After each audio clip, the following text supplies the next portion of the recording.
Dang it.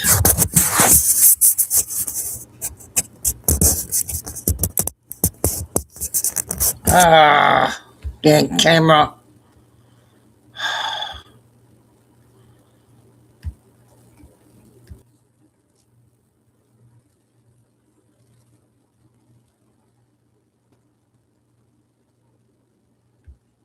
Oh, come on.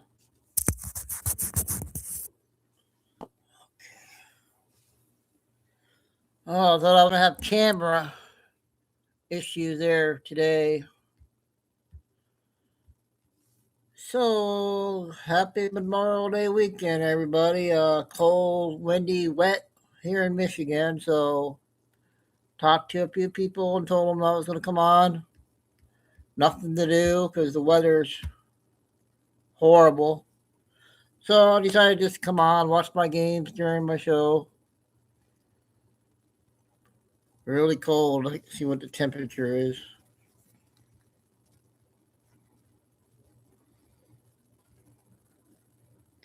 Okay, it's 55. It feels like 44.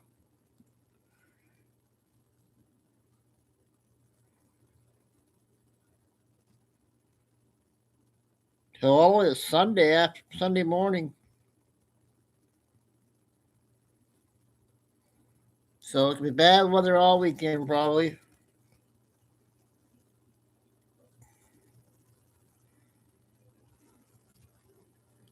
But there's a couple big stories to start off. One was last night about Ivanka Trump got a plot assassination on her. I think they got the guy.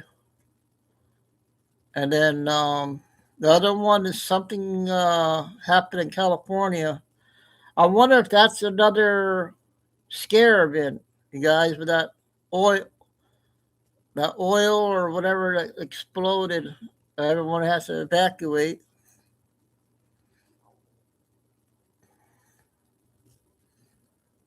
So those were two big topics. And I guess Trump kind of weird that he can't go to Don Jr.'s wedding because I think he's going to be announcing something with Iran anytime.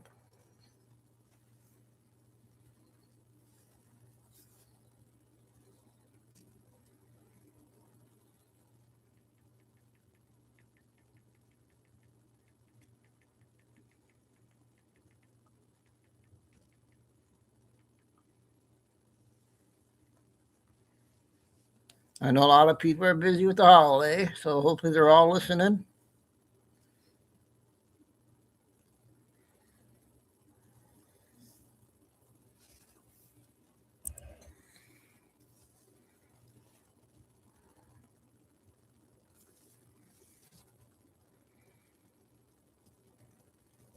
So I'm going to go ahead and get the first video going.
Bye.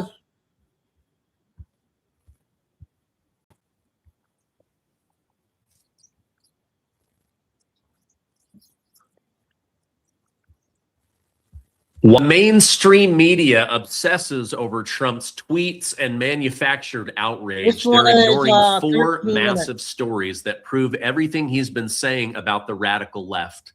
Because these stories are just too good for conservatives and too damning for Democrats, they're ignoring them. All right, I want to go over an Iranian plot to assassinate Ivanka Trump down at her Florida house. Also, out in Los Angeles, they are trying to push for non-Americans to vote in elections. I want to expose the homeless industrial complex. This guy's how okay. Democrats are using homeless populations to enrich themselves and as a massive voting bloc to keep Democrats in power. Lastly, Trump's national security team right now is rushing back to the White House Situation Room where something big is brewing. The media is not telling you this, but I will, so let's jump right in. Thank you guys so much for liking and sharing. Here we go. Something big is brewing in Washington, D.C., and many suspect it has to do with Iran. President Trump, Vice President Vance, and the entire national security team just returned to the White House Situation Room, fueling speculation that a major decision on Iran is imminent. This could be to review a war-ending agreement or to greenlight another round of devastating strikes on key Iranian infrastructure. Strikes that were supposed to happen early last week, but were delayed at the request of the UAE and Saudi Arabia, saying, "We've had good discussions with our Arab brothers. Please give us more time." Trump is now saying, "You're out of time." Secretary of State Marco Rubio has been crystal clear about America's red line. Any deal must include Iran dismantling their nuclear weapons program, handing over enriched uranium, and ending its economic blackmail of the Strait of Hormuz. No more shaking down oil ships and countries for ransom. Secretary of State Marco Rubio called Iran's closure of the Strait an economic nuclear weapon and ruled out any agreement that delays or sidesteps this nuclear issue. Iran floated a proposal to reopen Hormuz in exchange for lifting sanctions, but wanted to postpone nuclear talks for down the road. Rubio shut it down and immediately said, "That won't fly with us." Trump said Monday, there's now a very good chance of reaching a deal. But he's also made it clear this week that if Iran keeps playing games, the United States military is locked and loaded to take out power plants and critical infrastructure in one night. Oil prices dropped yesterday on the hope that a deal would come this weekend. This is high stakes poker, and Trump and his team are working with Gulf leaders to find diplomacy, but everyone is running out of time. The next 48 to 72 hours will be critical, and I'll be here to keep you updated. Now, outrage is erupting nationwide after an IRGC-trained Iraqi terrorist was arrested for plotting to assassinate Ivanka Trump, the president's daughter, at her Florida home as twisted revenge for killing the Iranian general Qasem Soleimani. The suspect, 32-year-old Mohammed Bakr Saad Dawad al-Sadi, was captured in Turkey on May 15th. He has now been extradited to the United States to face terrorism-related charges and for a plot to kill the sitting president's daughter. According to the Department of Justice and the New York Post, al-Sadi made a pledge to kill Ivanka Trump and had a detailed blueprint of her Florida residence, along with online threats that neither your palace nor Secret Service will be able to protect you from me. A former Iraqi diplomat said al-Sadi repeatedly vowed to kill Ivanka Trump and then burn down her house in revenge on Donald Trump. This isn't al-Sadi's first rodeo. He's been charged with 18 attacks and attempted attacks across Europe and the United States, including firebombing the Bank of New York in Amsterdam, stabbing 2 Jewish victims in the city of London, shooting at the U.S. consulate in Toronto, Canada, bombing a synagogue in Belgium, and coordinating attacks on Jewish temples. He's now in solitary confinement. This was absolutely a serious threat. Do not believe the media saying that Trump or the Trump administration is trying to make this bigger than it was. he genuinely wanted to assassinate Ivanka Trump. So he has effed around, and he's about to find out, as he will likely sit in solitary confinement for many, many years. It's unbelievable, but listen to what was shared on Fox News earlier today. Trump was allegedly the target of an assassination plot by a suspected terrorist who was a member of the Iran's Islamic Revolutionary Guard Corps. The trained Iraqi national who was taken into custody last week allegedly made a pledge to kill Ivanka and had a blueprint of her Florida home. This was in response to the killing of Iranian military chief Qasem Soleimani. A source telling the New York Post that the suspect said this, quote, "We need to kill Ivanka to burn down the house of Trump the way he burned down our house." According to the DOJ, the terror suspect has been behind attacks on multiple U.S. and Jewish targets. He was arrested and brought to the U.S. to face multiple terrorism-related charges.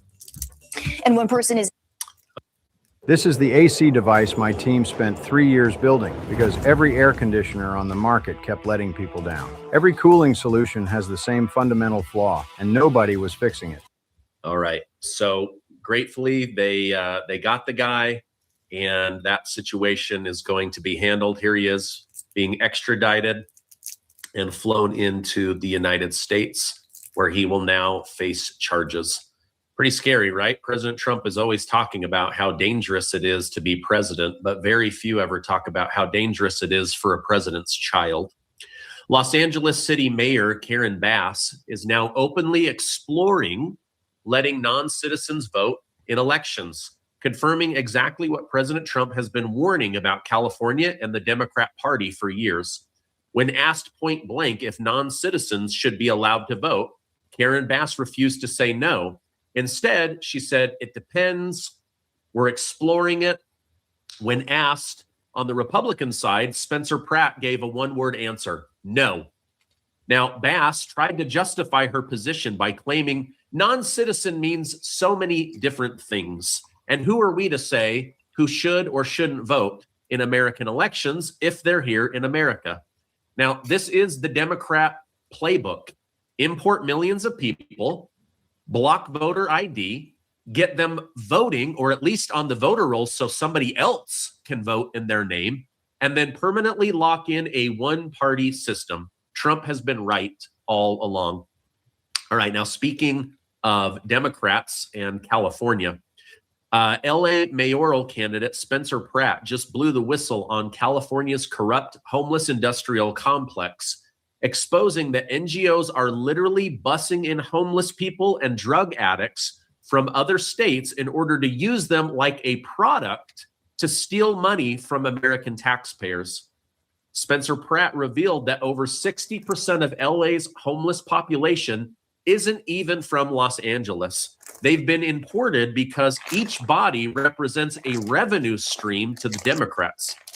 NGOs use their social security numbers to extract Medicaid money, state funding money, federal grants, and city contracts. Each homeless person is worth over $80,000 to the Democrat Party. But here's the kicker. They're actually, they actually fix these people. If they actually fix these people, the money dries up. So it's kind of like up in Minnesota. If we cut off the fraud, we cut off 80,000 people that would vote to keep us in power. That's what's happening in Los Angeles right now. Spencer Pratt says these NGOs don't care about really helping anyone. Homeless people are a human ATM for a massive money grab and a fraud operation. We also have evidence that this massive homeless voting bloc is being used to keep Democrats in power, because making them well means losing money and political control. There's zero intention of getting these people housed or up and working. The entire system depends on keeping them sick, addicted, broke, and on the streets. California has burned through $37 billion on the homeless since 2019. And the only improvement of metrics has been there are more homeless people, more money, more votes. A federal fraud task force is now investigating the misappropriation of homeless funds, promising arrests if laws are broken.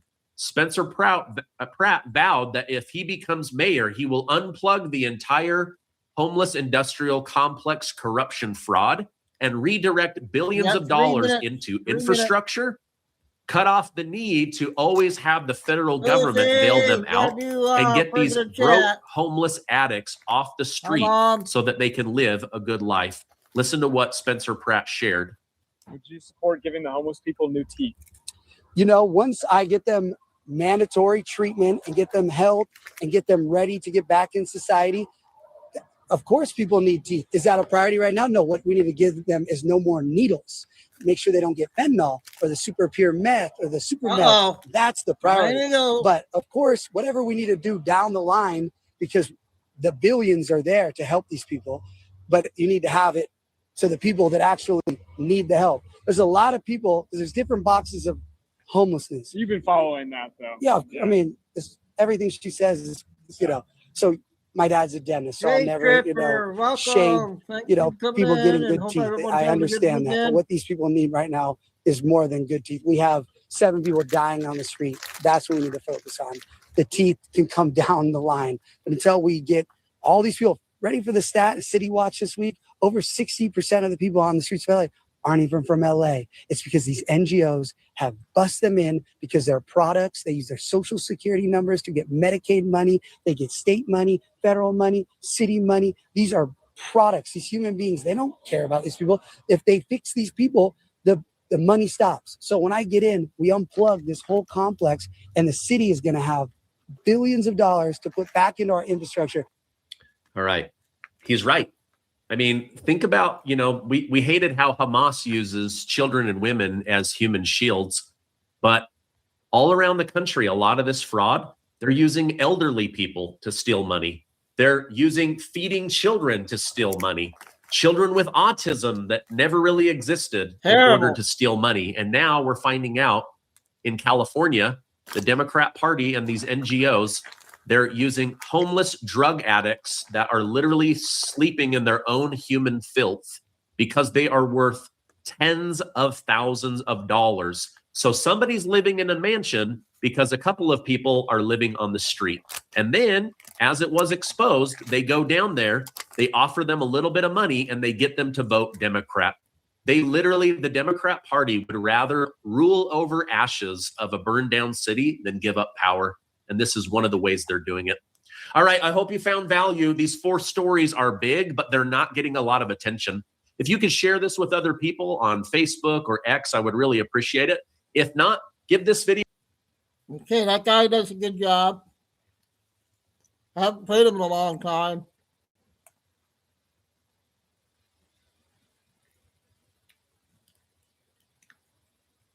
So, yeah, the weather's terrible here in Michigan.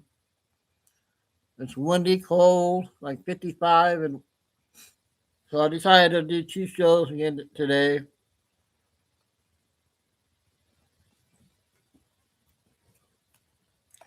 Uh-oh. Guess who's on top, Kay and Flying Eagle? Someone beat you guys. Yep. He was the first one in. Days, Tripper, you've been in here a couple times, right? I think you've been here for a while now.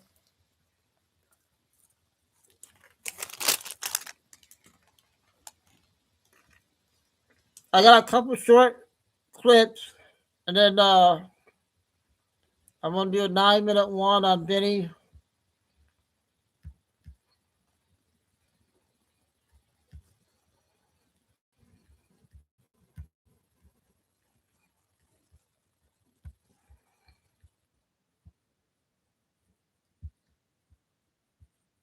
Ryan Eagle, do you have Morning this? in East Los Angeles. I'm Alex That's all Rozier. I I'm a can reporter find. with NBC LA. LA County Fire says that a construction company was right here drilling a fiber optic line when it struck and ruptured an oil pipeline right here at the intersection of Eastern and Cesar Chavez Avenue.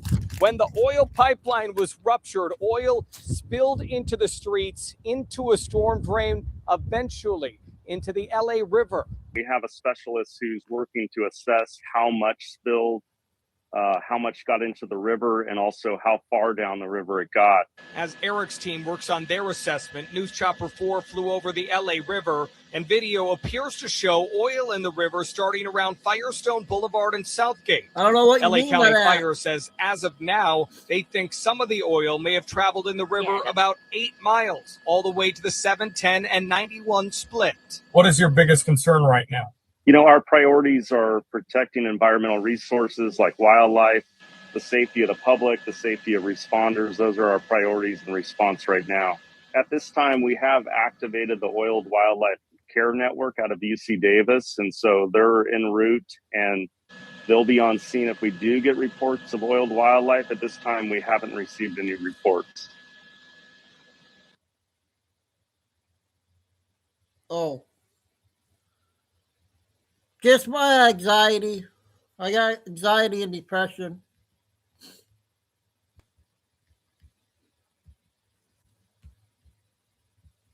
Anxiety and depression I had since 2017. I got diagnosed. It's just the one I have, and blood pressure pills and stuff.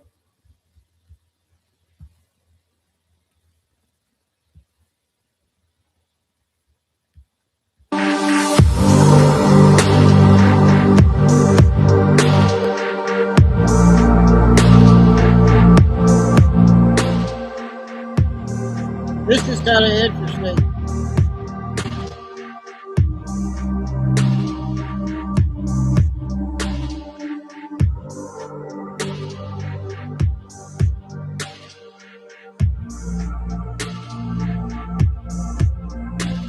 I don't really like to talk about this stuff. Sorry.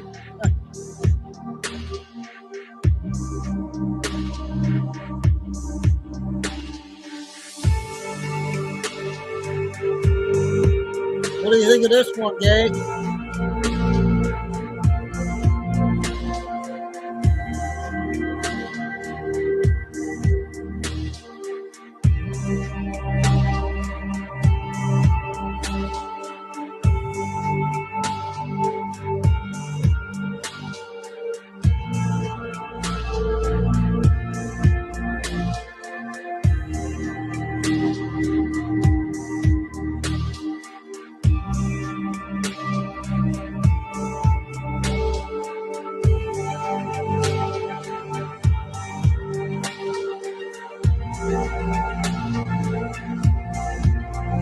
Please don't talk about medication, please.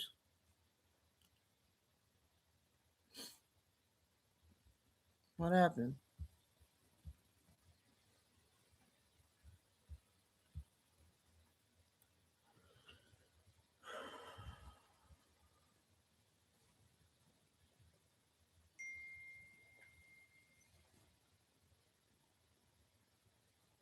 So that was kind of weird.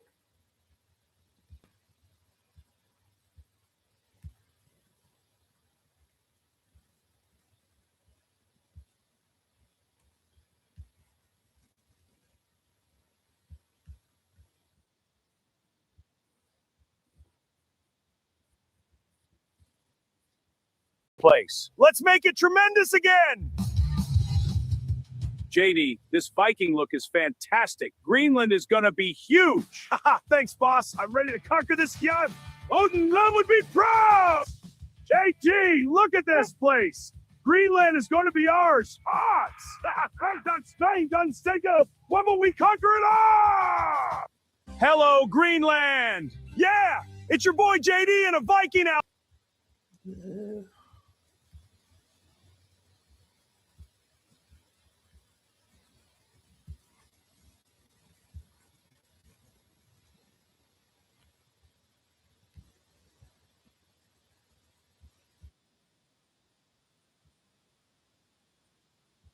There's another channel. Eddie was talking about too.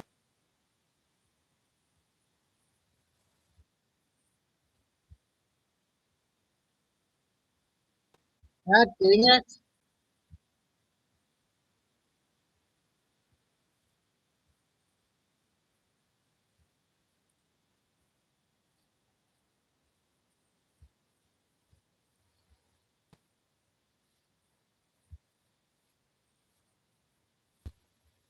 And Iran has now been revealed as a 10 minutes. nation that was trying to kill Been, Trump's daughter. Been a while. An assassination Hope plot everything's good. that is the #1 trending story on earth right now. Iran trying to kill Ivanka Trump. They tried to kill his little girl. They will burn, and they may be right. Let's go ahead and dive in here. Iran has often threatened the life of President Trump. There are multiple Iranian officials sitting in jail right now in America for trying to pull off assassination attempts in 2024, long before the Iran war even started. They've hated President Trump because President Trump killed Qasem Soleimani. This was Iran's top general. They've published Donald Trump assassination porn on their Iranian state TV. Here's an example of that. President shot and killed from the bushes of Mar-a-Lago. He golfed. Does that plot sound familiar? It should. There's a man who's going to spend the rest of his life in prison for doing just that. His name's Ryan Ralph. I don't know if he had any connection to Iran, but this video certainly does show exactly what they had planned. This is a drone device that shoots and kills the president while he golfs. And they even have a photo of Qasem Soleimani there in the command station to show that this is a revenge plot. Iran has been very subtle about this. And the threats against President Trump's children haven't been very subtle either. Obviously, Donald Trump is the single most threatened man on earth. Iran was effing around here at this moment. I tell you, man. So there it is.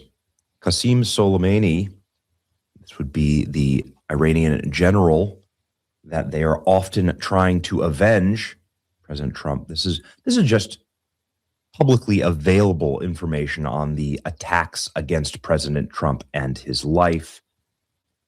They are extensive. Also attacks on President Trump's children. Donald Trump Jr. received white powder in an envelope in Florida. Hazmat teams had to crash into his home. Don Jr. has 5 children. Eric Trump has 2 children, says my entire family received white powder in the mail. So attacks on the Trump children, sadly not rare. Ivanka Trump targeted for assassination attempt by Iranian terrorists in twisted plot to avenge president taking out his mentor, which is Qasem Soleimani, the Iranian general. First daughter Ivanka Trump was targeted for assassination by Islamic Revolutionary Guard Corps trained terrorists in a twisted plot to avenge the president taking out his mentor. Recently captured Mohammed Bakr Saad Dalwood al-Sayed, 32, made a pledge to kill Ivanka Trump and even had a blueprint of her home in Florida, sources claim. The Iraqi national was targeting Donald Trump's family in response to the killing of Iranian military chief Qasem Soleimani in a U.S. drone strike in Baghdad 6 years ago. After Qasem was killed, he went around telling people that we're going to kill Ivanka, we're going to burn down the house of Trump, just like they burned down our house. So photos of this dude. He was recently arrested. We hear that he has plans for Ivanka's house in Florida. Al-Sayedi also posted a picture of a map showing the enclave in Florida where Ivanka and her husband live, alongside chilling threats in Arabic that translates to, I say to the Americans, look at this picture. Neither your palaces or Secret Service will protect you. We are in the surveillance stage. Our revenge is just a matter of time. Now, maybe this could just be bluster, but it turns out that this dude has carried out a ton of different terrorist attacks. He's a high-ranking figure in Iran, Iraq terrorist circles. He was arrested in May in Turkey and extradited to the United States. He's charged with 18 different attacks throughout Europe and the United States and the Mideast, according to the Department of Justice. He's also behind the attacks on U.S. and Jewish targets, firebombing of Bank of New York in Amsterdam, stabbing of 2 Jewish victims in London, shooting at the U.S. consulate building in Toronto. Goodness. He also planned and coordinated other attacks in Belgium and Rotterdam and in the Mideast. So dude is a legit terrorist.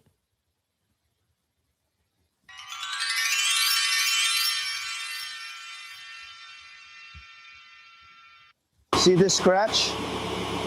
Auto shops will easily charge you $2,000. So it looks like the plot would have been to kill Ivanka and Jared Kushner, who's currently trying to negotiate peace with Iran. Okay, I don't think that would have gone over well. And then to kidnap their children and use their children against President Trump. So kidnap President Trump's grandchildren. So this seems to have been the plot. And the dude just seems like an all-around bad guy. I mean, could he have pulled it off? I don't know.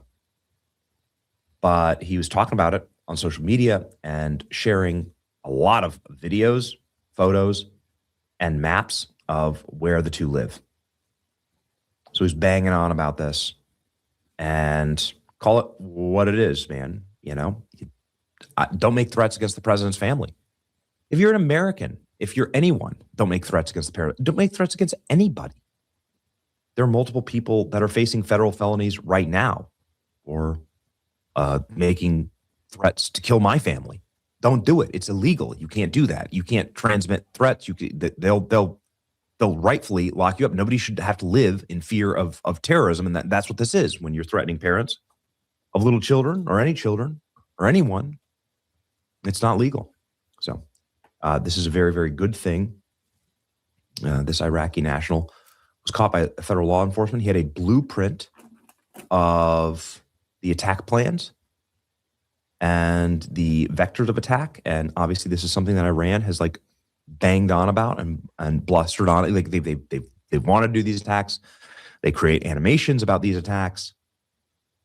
I think you should take them seriously, honestly. Could this potentially be something that is being put out into the corporate press right now because of specific timings of things that are about to happen? I'm not sure. The Iranian guard tried to kill Ivanka Trump and had a blueprint of her house. And this is likely why President Trump isn't attending Don Jr.'s wedding. Yes. So something's going to go down this weekend. That's all I know. President Trump canceled all of his plans, something he does not normally do. That's interesting, and you guys, huh? is now back in Washington, D.C. He was seen zipping to the White House. All Memorial Day plans are also canceled. Intel officials are told to cancel all of their plans this weekend. President Trump went into the White House yesterday, and the doors were quickly shut behind him. He gave a speech in New York, and then Donald Trump was off, and he was off quickly. Back to the White House. Again, Trump typically golfs and does business on the weekend. Donald Trump canceled all plans. Many people saying this is not normal, and it's not. This is not part of the plan, which is causing a ton of speculation as to why. It could be Cuba. It could be Iran. Seems like patience is wearing thin there. And could the dropping of this story be something that could be potentially used as a predictor, right? Predictive programming for what's about to happen in Iran, right? Iranian-based terrorists caught plotting to assassinate Ivanka Trump. If this is true, the entire country will be glassed tomorrow. This is frightening. Thank you, Lord, for protecting Ivanka. Please pray for the president and his family, for wisdom this weekend. I have a sinking suspicion that something's about to pop off. And if you really want to piss a man off, attack his innocent little daughter. It's your boy, Benny. Like, share, subscribe. Stay locked in. It's going to be a crazy weekend. Prayers out to Ivanka and family.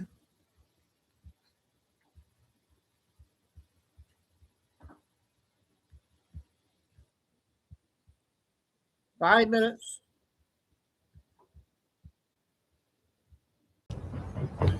You watch those nature documentaries on the cable? Yeah. See the one about lions? Yeah. Got this lion. Yeah. King of the jungle. Huge mane out there. He's laying down under a tree. the middle of Africa. He's so big. He's so hot. He doesn't want to move. Now, the little lion comes. They start messing with him. Biting his tail, biting his ears. He doesn't do anything.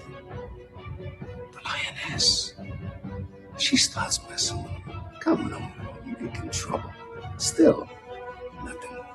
Now, the other animals, they notice this.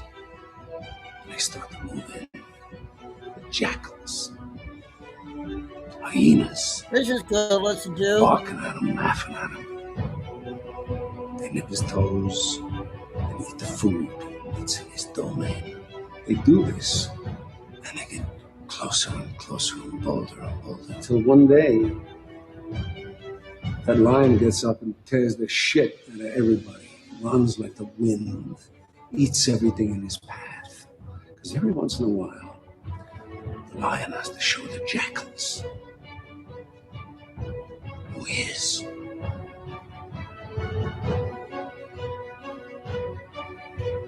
It's too late to be scared. It's time to kill. I'm going to the other room. You come out when you're ready.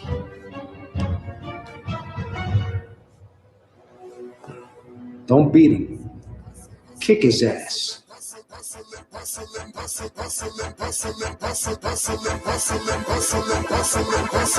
Every day I'm hustling, every day I'm hustling, every day I'm hustling, every day I'm hustling, every day I'm hustling, every day I'm hustling, every day I'm hustling, every day.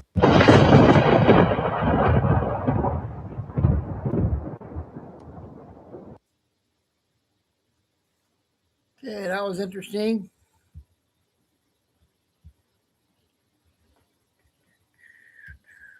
Got a 15-second clip.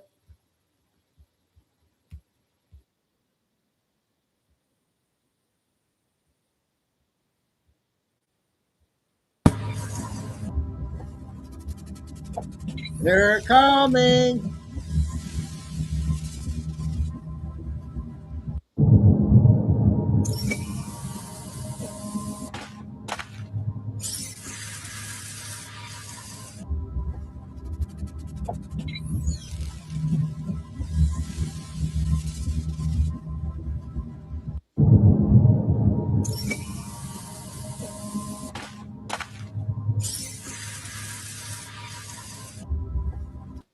Okay, I'm going to play the other older lady we haven't played in a while. She has a new one just came out, about 15 minutes.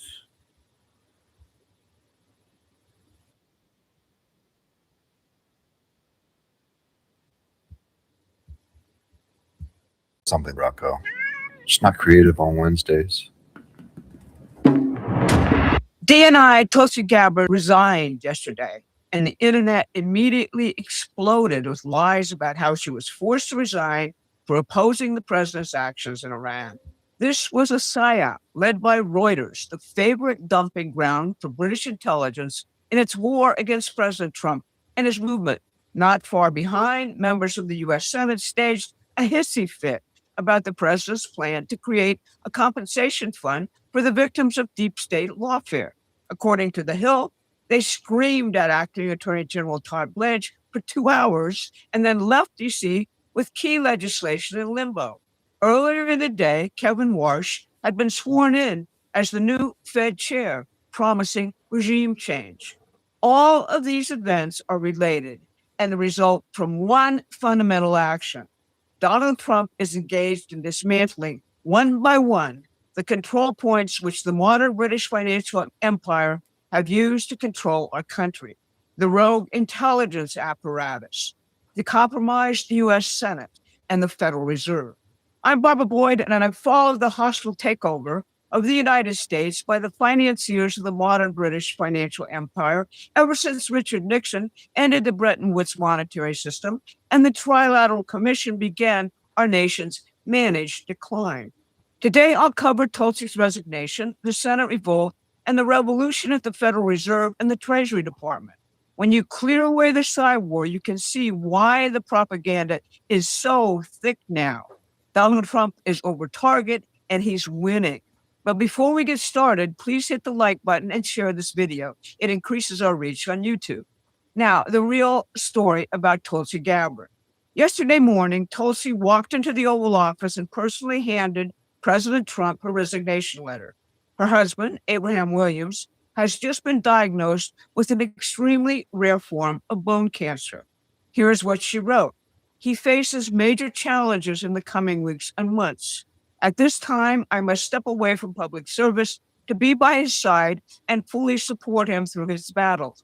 I cannot, in good conscience, ask him to face this fight alone while I continue in this demanding and time-consuming position.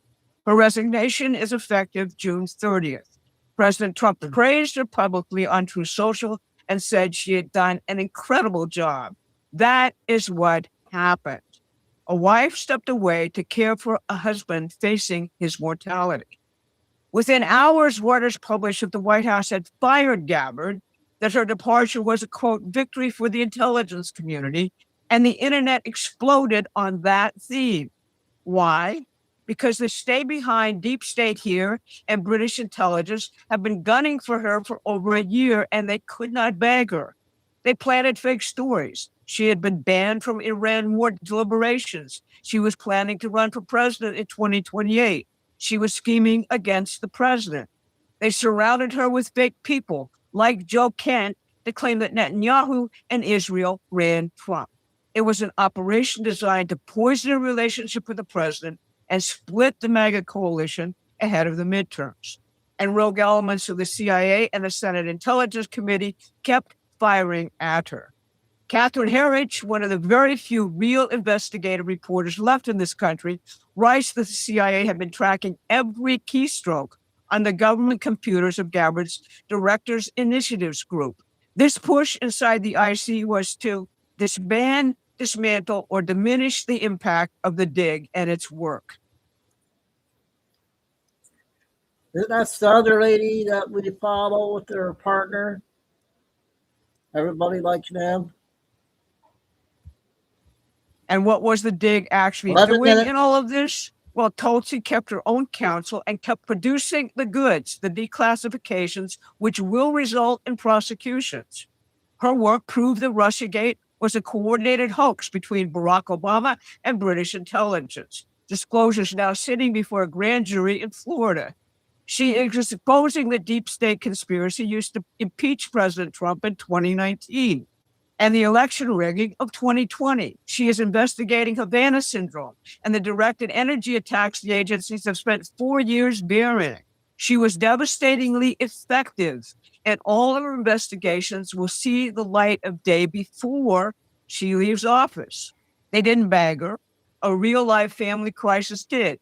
But they have shown to everyone their truly rotten face by claiming victory for the intelligence community as Tulsi's husband begins cancer treatment. Here's my test for any new DNI appointment. Under Biden, the CIA and Britain's MI6 were completely integrated, fused operationally, as discussed openly by both services in this Financial Times forum. Is that corrupt and globalist arrangement still operating? If it is, the war against this administration continues by exactly the methods used against Tulsi Gabbard. Now, if I just helped you gain some clarity about the nature of the war we're fighting, you need to subscribe to our free newsletter at PrometheanAction.com. There's more of this there. The link is in the description. Now, what about the rotten Senate? Well, last week, the Rhino Senate is staged what the press called a revolt. Acting Attorney General Todd Blanche went up to the Hill to brief senators on the president's $1.776 billion anti-weaponization fund, established from Trump's settlement of the IRS leaked tax returns lawsuit he brought. It is designed to compensate Americans destroyed by the Obama-Biden lawfare machine. The senators screamed at Blanche for 2 hours and walked out, leaving Washington and key legislation in limbo. Senator Tom Tillis called the fund stupid. President Trump answered him tellingly on Truth Social. Now he can have all the fun he wants for a few months with some of his Rhino friends screwing the Republican Party. In the end, it will only get bigger and better and stronger than ever before. The rhinos picked a fight with a bear using a short stick. Just look at what just happened. Trump evicted Rhino Bill Cassidy from the Senate by running a primary candidate against him who won in Louisiana. He refused to endorse Rhino John Cornyn and threw his weight behind Ken Paxton in Texas. He told Rhino Tom Tillis to his face he would never endorse him again and Tillis quit rather than face a Trump primary. And on Tuesday, Trump endorsed candidate Ed Gallerin crushed renegade Congressman Thomas Massey in Kentucky in the most expensive House race primary in history. The president just proved he still holds the MAGA base despite every psyop and every fake poll thrown at him. The do-nothings see the handwriting on the wall. That is why they're screaming at Todd Blanche. Do they really believe the January 6th defendants who were illegally convicted don't deserve compensation? The abortion protesters, the Catholic parishioners surveilled because they attended Latin Mass? Or is that compensation for the victims of lawfare opening an evidentiary record, and that record will eventually walk through the front door of the United States Senate, which kept Russiagate alive long after it was known to be a hoax? The Senate is compromised. Trump will pay a short-term price for taking on these senators. They will obstruct his agenda openly now, but he is already looking past them to the midterms, when the American people will deliver the vote of confidence that shocks the DC mandarins back into reality and creates the maneuvering room for Trump's economic revolution. And Kevin Warsh's plans for the Fed and Scott Besant's action at Treasury show he is implementing an economic plan which doesn't depend on the Fed or the Congress. Now, Kevin Warsh was sworn in as the 17th chairman of the Federal Reserve also on Friday, not at the Eccles building where recent Fed chairs took their oaths, but at the White House in the East Room by Supreme Court Justice Clarence Thomas, standing next to President Donald J. Trump. Here's President Trump yesterday. Thankfully, unlike some of his predecessors, Kevin understands that when the economy is booming, that's a good thing. We don't have to go crazy. Just let it boom. We want it to boom. We want it to be like nobody has ever had before, because we do have some debt we'd like to take care of. And the way you do that is through growth. We're going to grow our way out of it so fast. And Kevin's somebody, and I feel strongly also, we don't want to see it stifled. We want to stop inflation, but we don't want to stop greatness. And here's Warsh talking about his plans for the Fed on Fox. Interest rate cuts are a first step to what I've said for a decade is regime change that's necessary at the Federal Reserve. That means regime change in how we're thinking about inflation, how we're conducting policy, how we're communicating. It's also regime change in terms of how we're supervising and regulating banks. Just to give you one little example, the Fed right now is carrying almost a $7 trillion balance sheet, Brett. That's like emergency liquidity for Wall Street. Well, no surprise, Wall Street's doing great. Main Street's not doing as well. So what we can do is shrink the size of the balance sheet in coordination with the Treasury and cut interest rates on Main Street. We'll have a stronger economy as part of a comprehensive reform package at the Fed. In his Senate confirmation testimony, Warsh spelled out his regime change plan. He singled out the Fed's balance sheet, the Fed's $6.5 trillion portfolio of Treasury bonds and mortgage-backed securities as the chief offender in creating our recent economic pain and inflation. The new Fed chairman is saying the institution he now runs has spent 15 years enriching London, Brussels, and Wall Street at the expense of working Americans, and he is going to stop it. Walsh describes a 40-year experiment in which the Fed massively expanded its role, blew up its balance sheet, captured bank supervision, dabbled in climate and DEI mandates, and printed trillions to bear out international asset holders, all under the banner of so-called independence. That experiment is over. He proposes to shrink the balance sheet, shrink the Fed, while making it competent in its economics, discarding the models which somehow missed the biggest inflation in modern history under Joe Biden. He also proposes a new accord between the Treasury and the Fed. The last one was signed in 1951. It separated the Fed from the Treasury after World War II and set it on its current trajectory as a supposedly independent body coordinating with central banks abroad rather than with the elected government at home. But shrinking the Fed, London's control point on the U.S. economy, is only part of the story here. The Trump administration, working with Treasury, is building a real American credit system inside the executive branch, outside the purview of either the Fed or Congress. A few examples. At the Department of War, the Pentagon has taken a $400 million preferred equity stake in MP Materials, the only major American rare earth producer to break Chinese dominance.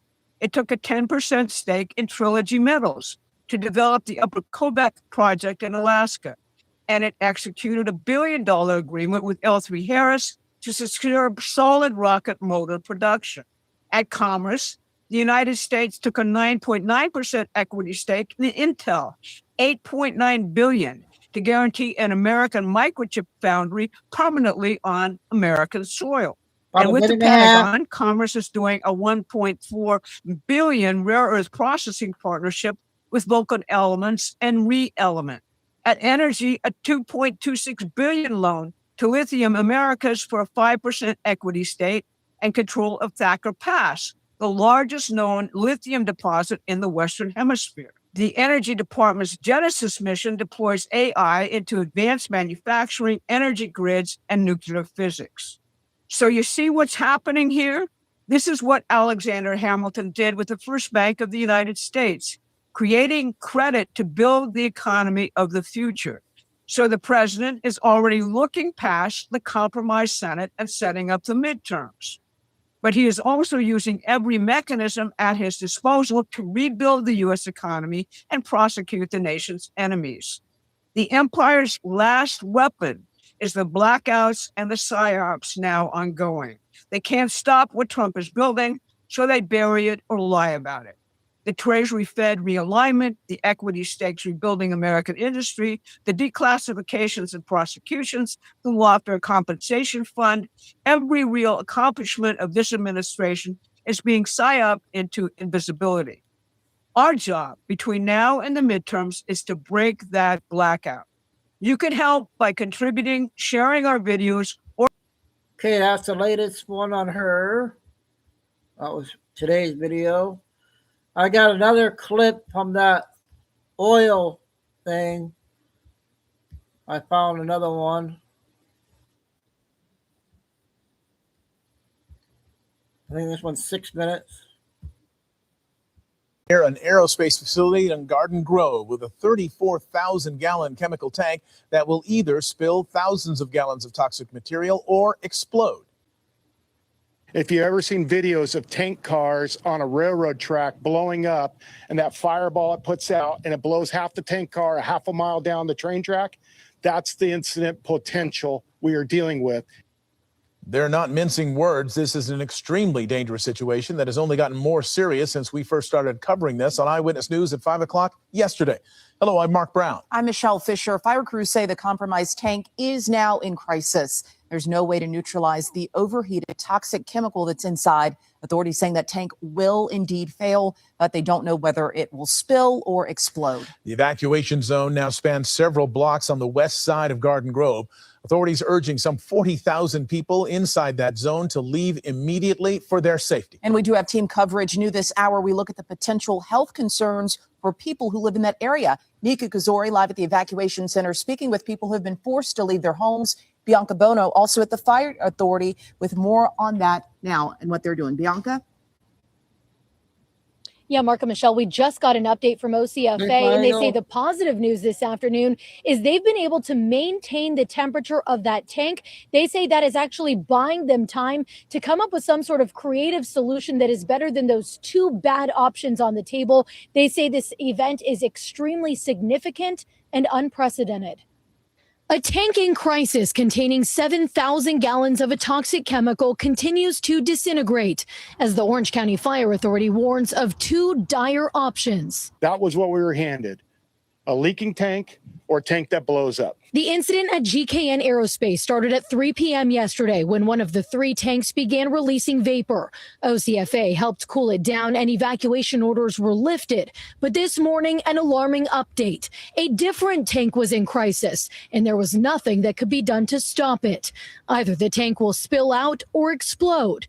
Experts are hoping for the former. Once it comes out, it is no longer an explosive hazard, and our hazmat teams in their chemical protective suits can go in, neutralize, and mitigate the vapors that will be coming off of that. In the meantime, police have been working to evacuate 40,000 people in the evacuation zone. From a law enforcement and fire perspective, our highest priority is your safety and security. So please listen to what we're telling you. We are experiencing about a 15% Now, this is a better video. 1.5 refusal rate. The chemical in from question is yesterday. highly toxic and highly flammable, and the short and long-term health risks are serious. It can impact respiratory system, cause skin irritation and eye irritation.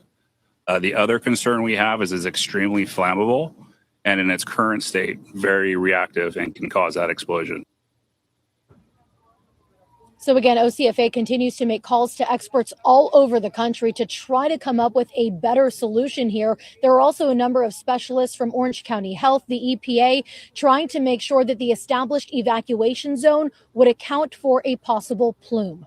Reporting live in Cyprus, Bianca Bono, ABC 7 Eyewitness News. A tense situation there, Bianca Bono. Thank you so much for those details. We want to get you to a live picture now from Air 7 over that chemical tank. Crews have been streaming water on that tank for more than 24 hours now to try to cool it. It's the smaller of the 3 that you see there in your right-hand corner. And despite the risks to the nearby community, 15% of people are refusing to leave the evacuation zone. There are 40,000 people under an evacuation order right now. Eyewitness News reporter Niku Kazori is live at one of the evacuation centers, speaking to people who've had to leave their homes. Niku. Yeah, Mark and Michelle, it feels like a ghost town as you're driving through neighborhoods that are in the evacuation zone. We're at one of the evacuation centers right now in Cyprus, and you can see behind me, law enforcement is still here. People have been here since, or I'd say around 10:30, 11 o'clock this morning. The parking lot still very packed, and we are continuing to see more cars driving into the parking lot. Now, take a look at this map. It's a very large map showing the evacuation zone, and you can see the areas affected are from Ball Road to the north, Dale Street to the east, Trask Avenue to the south, and Valley View Street to the west. The 22 freeway is still open as of right now, but again, a very large area. 40,000 people are in that evacuation area, and according to officials, we just heard there is a 15% refusal rate. We caught up with some people who evacuated to the center in Cyprus and how the community here is coming together. It's terrifying. It's horrifying. You have no idea what's scary. It's very, very frightening. Yeah. No idea what's going to happen, how it will affect. I feel really, really bad for the people who live right next to it. For others that look out for them, that the city of Cyprus, the city of Garden Grove, the city of Stanton, the mobilization was immediate and aggressive. And I think we'll be getting them back into their homes as soon as possible. I know it's going to happen. It's getting worse and worse because it started yesterday. Then the area was getting bigger and bigger. And officials are saying evacuating is crucial, especially since the chemical impacts our respiratory system. Symptoms could start off mild, like irritation and nausea, but could progress to organ failure. And back out here live, it is just a waiting game for the folks who have come here to evacuate here in this evacuation center in Cyprus. Many people that we have spoken to said they just grabbed their belongings really fast as soon as they got the call. Some other people actually had officials come and knock on their door, so they just grabbed whatever they had in front of them. A lot of them just grabbed their pets and also just a few items of clothing and came here, and now they're just waiting on the official word on when they can go back to their homes. This is an evacuation center. Another evacuation center is the Garden Grove Sports and Rec Center. Live in Cyprus, Niku Kazori, ABC 7 Eyewitness News. Okay, that's covered from yesterday.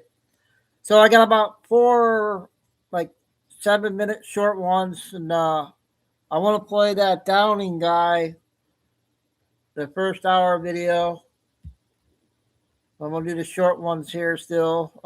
Let's do 3 minutes. This in Pennsylvania. Indiana, Pennsylvania. Chris DeRose got a chance to talk with Jimmy Stewart's daughter about the celebration in his hometown and all the excitement around a new film about her dad called Jimmy.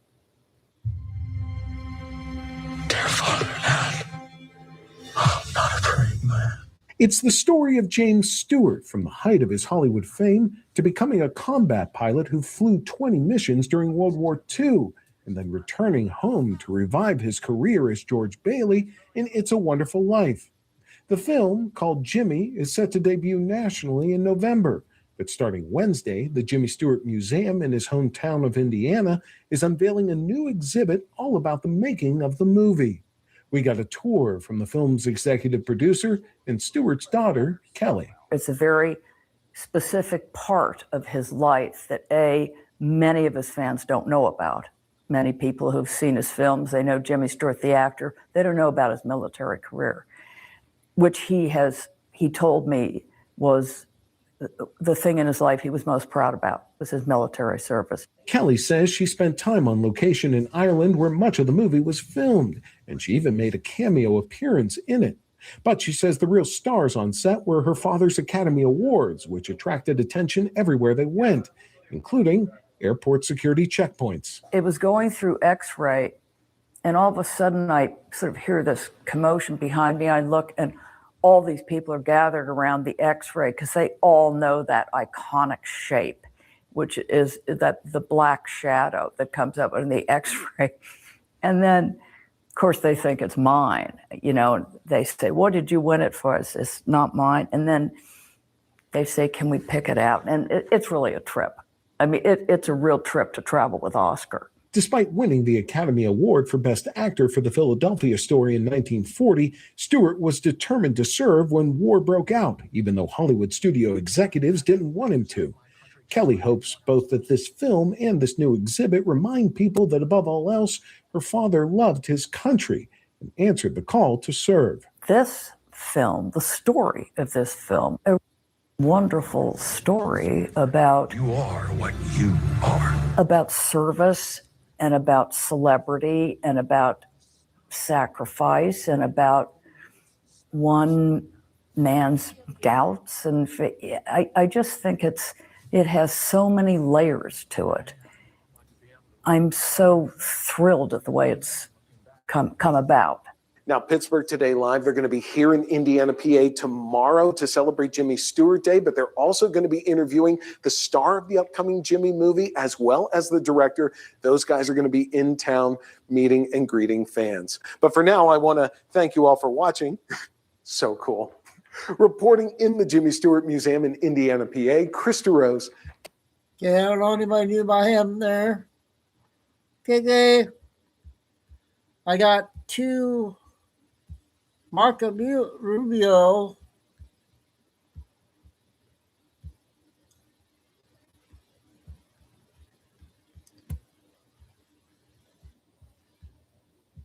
Seven minutes.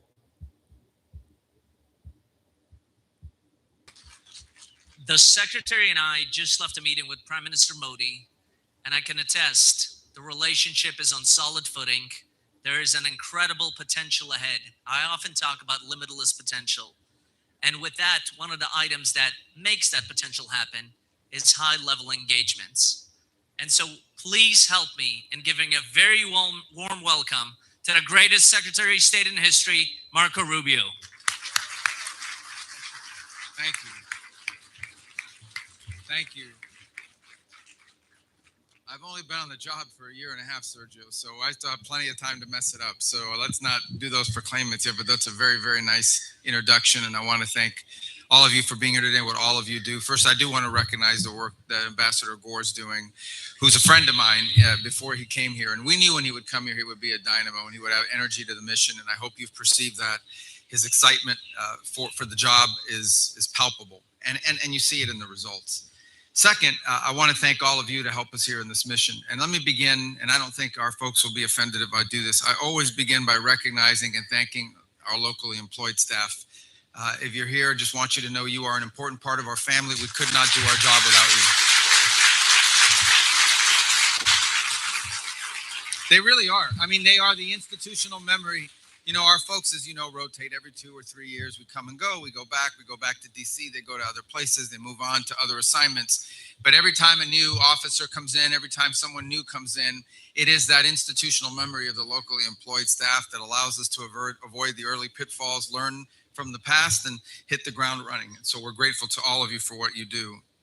I want to comment about two things. First, about this building. I'm glad to be here. I believe in my, not do I believe, I know that in my year and a half as Secretary of State, it's the first new building that I get a chance to cut the ribbon on or inaugurate. So, and obviously this facility, because of all the upgrades it provides us, it makes it easier for you to do the job. But I think, as Ambassador Gore outlined a moment ago, the building stands as more than just brick and mortar. It's more than just the structure. It is, I hope, a sign of our commitment to this important relationship between the United States and India. It is, this relationship between our two countries is at the cornerstone of our approach to the Indo-Pacific. A lot of people aren't aware of this, or, you know, but I was sworn in as Secretary of State on Tuesday or Wednesday. It was a Tuesday after the inauguration. Within the hour, I was at the State Department, spoke briefly, as is tradition, in the lobby of that building to our staff, and then went immediately upstairs to the 8th floor. And my first meeting, my very first meeting officially as Secretary of State, was a meeting of the Quad. And we were going to renew that. We did it again last year in a different setting, and we chose to do it here. We wanted to do it here, not just because of our commitment to that structure of work, but also as a tangible sign of what an important role India plays in the United States and in our posture and in our approach to the Indo-Pacific.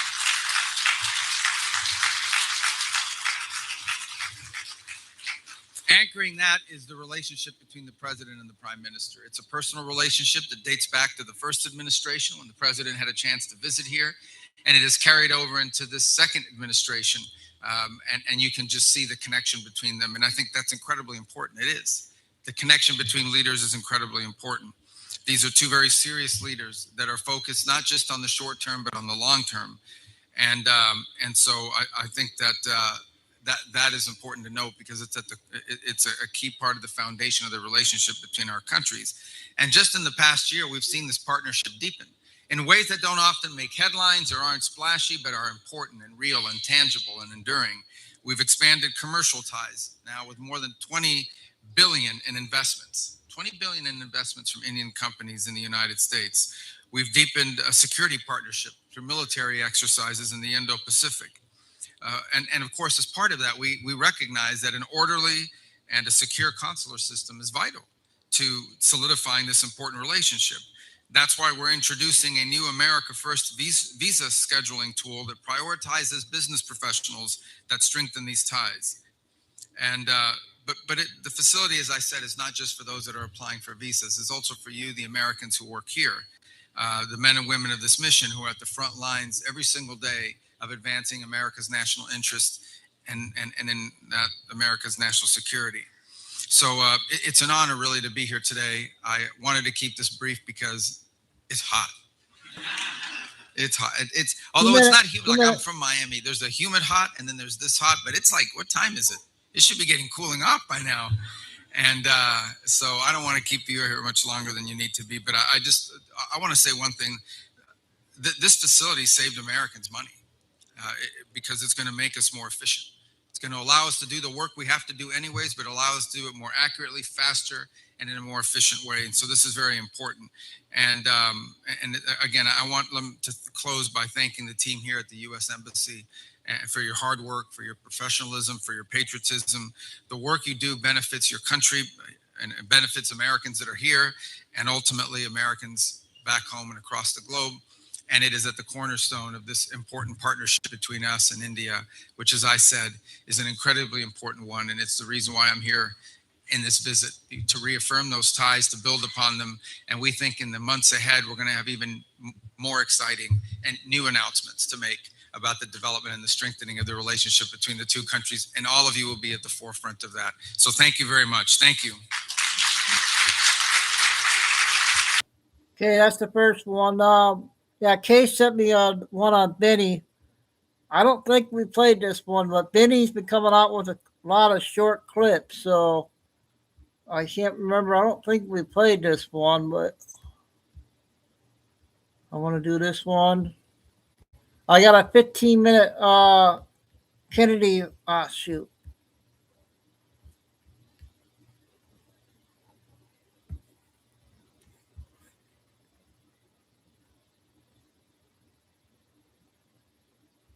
I think this is the one.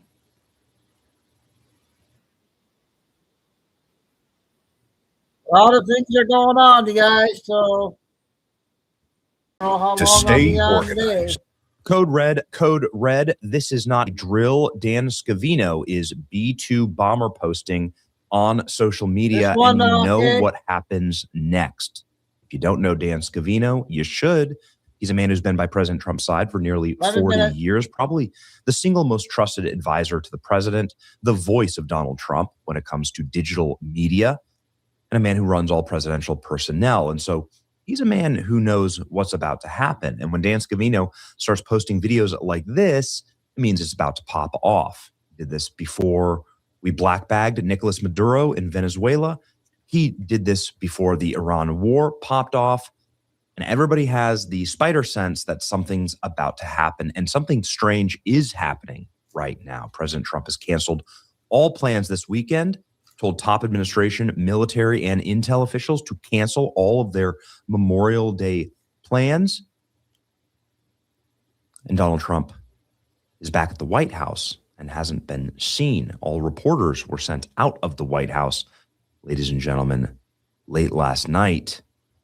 Something's about to happen. This is one sign. This is another sign. And ladies and gentlemen, this is Dan Scavino posting at 1 a.m. in the morning a video of him and President Trump walking into the White House, but it is the music that everybody is cueing in on. The Nessun Dorma, the sum of all fears. Scavino dropping hints tonight what's about to happen. My guess is they're going after the uranium. Here's the video. You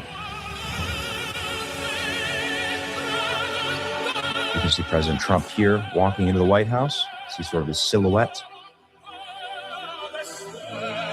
A sign that everyone in the White House has been working overtime and that it's about to go down. Dan Scavino has been posting nonstop about the B-2 bombers. This one, just a 2-second video of a B-2 bomber. I guess we'll see. Of course, Queen and Pavarotti. Look at this.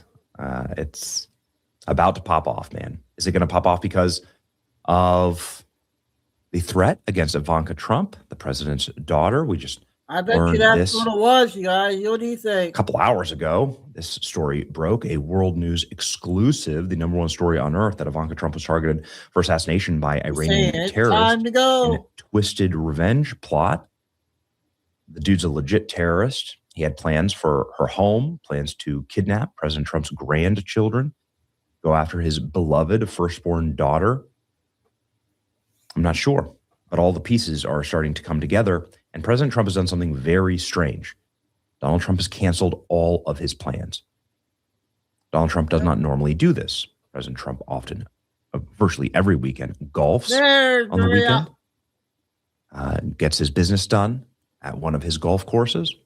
Donald Trump canceled a planned trip and all of his Memorial Day plans as well. He was going to go to Bedminster, New Jersey, in order to golf. But instead, Donald Trump stepped off Marine One right back to Washington, D.C. This was not part of the plan, which is causing a ton of speculation.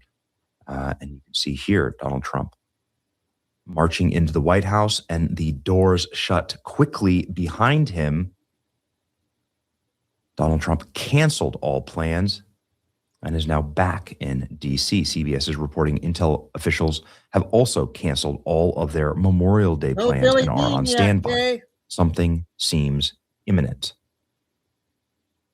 Oh, I didn't know that. Is President Trump arriving back in Washington, a rainy Washington, D.C. this weekend? U.S. military intelligence officials canceling all of their Memorial Day plans. We'll see. There's great speculation as to whether this could mean it's going down in Iran, Cuba, or both. My sources tell me that Pakistan's Field Marshal Asim Munir is on his way to Iran to deliver a final ultimatum from President Trump. Give up your enriched uranium immediately, or you will be turned into a glass factory. Ladies and gentlemen, President Trump is convening his senior security team meeting this morning, talking about the Iran war situation. He's seriously considering launching new strikes against Iran, barring a last-minute breakthrough in negotiations. A new era of American shipbuilding is here. Why are you paying $80 for garbage internet? This is Ryoko Pro. It's a pocket-sized Wi-Fi hotspot. About the size. Trump is considering launching new strikes in Iran. Trump's messaging all week has been hitting as well. Trump is telegraphing that he's about to strike, which is normally not his MO. Misdirection may be afoot. We'll see. Is there misdirection happening right now? Could it be that they're focusing on Iran when it's really Cuba is their aim? I believe the liberation of the most wonderful people of Cuba from the clutches of communism is close at hand. Cuba Libre, says Lindsey Graham yesterday evening. Well, if anybody would know, it'd of course be warmonger and neocon Lindsey Graham. Cuba might be in American territory by Tuesday. Happy Memorial Day weekend. Is Donald Trump going to pop off knowing that it is a federal holiday on Monday?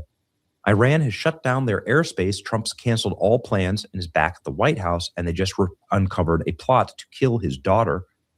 They effed around TikTok. See here, the Iranian airspace has been totally cleared, except for one flight from Pakistan. One flight from Pakistan went in with the Pakistani negotiation team. So hopefully a good sign there. Obviously, I want peace in the region. Heavy interference, red zones, massive GPS jamming detection across Iran, Iraq, Kuwait. So you can see the GPS jamming happening right here. Well, glad I stocked up on popcorn. Action coming soon.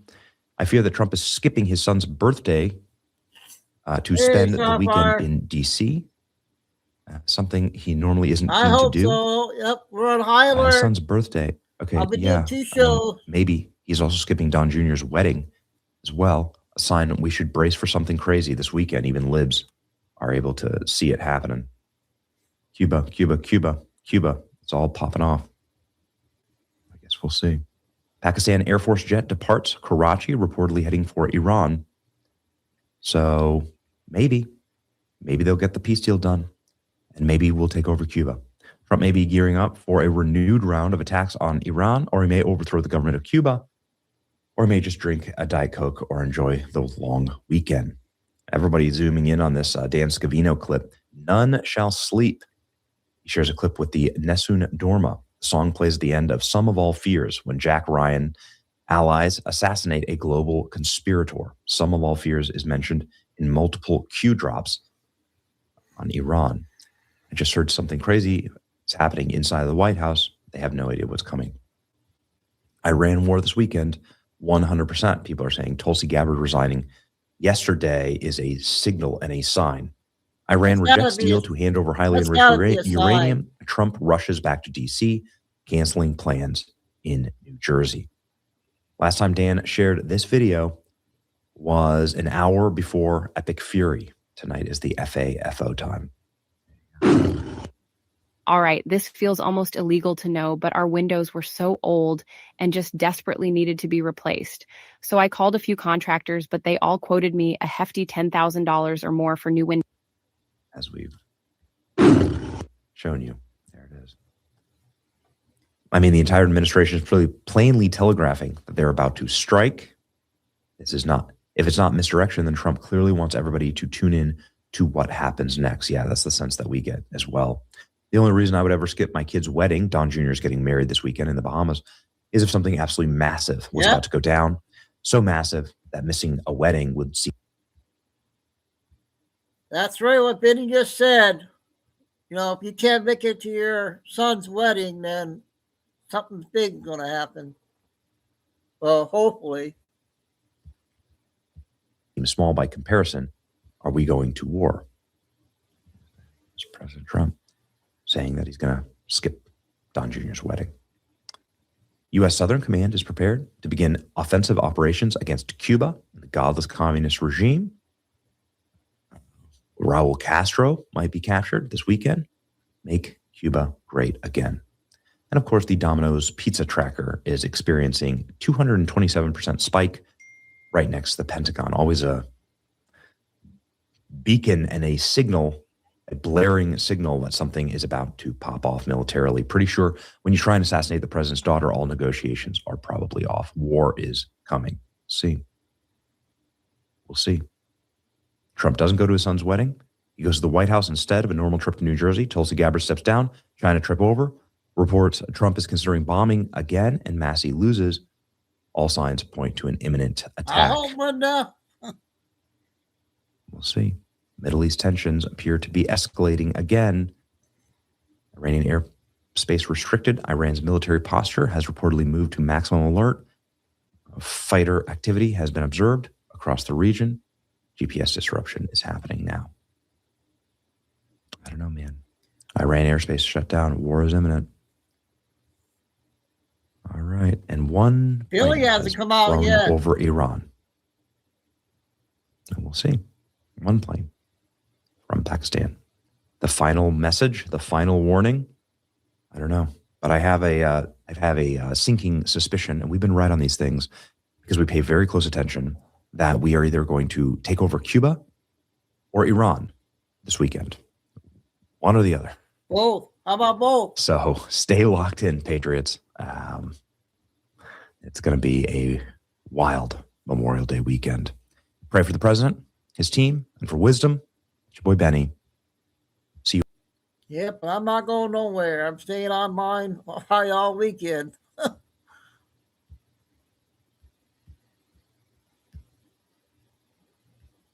Okay, our favorite senator. 15 minutes, you guys. On the first one.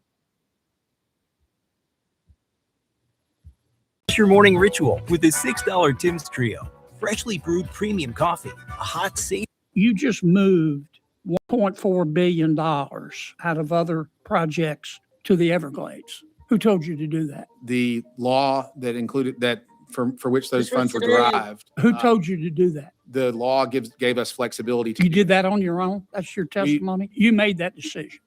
Yes, sir, I did. And nobody told you to do it? No, sir. What projects did you take that $1.4 billion? You took it out of the West Shore project in Louisiana, didn't you?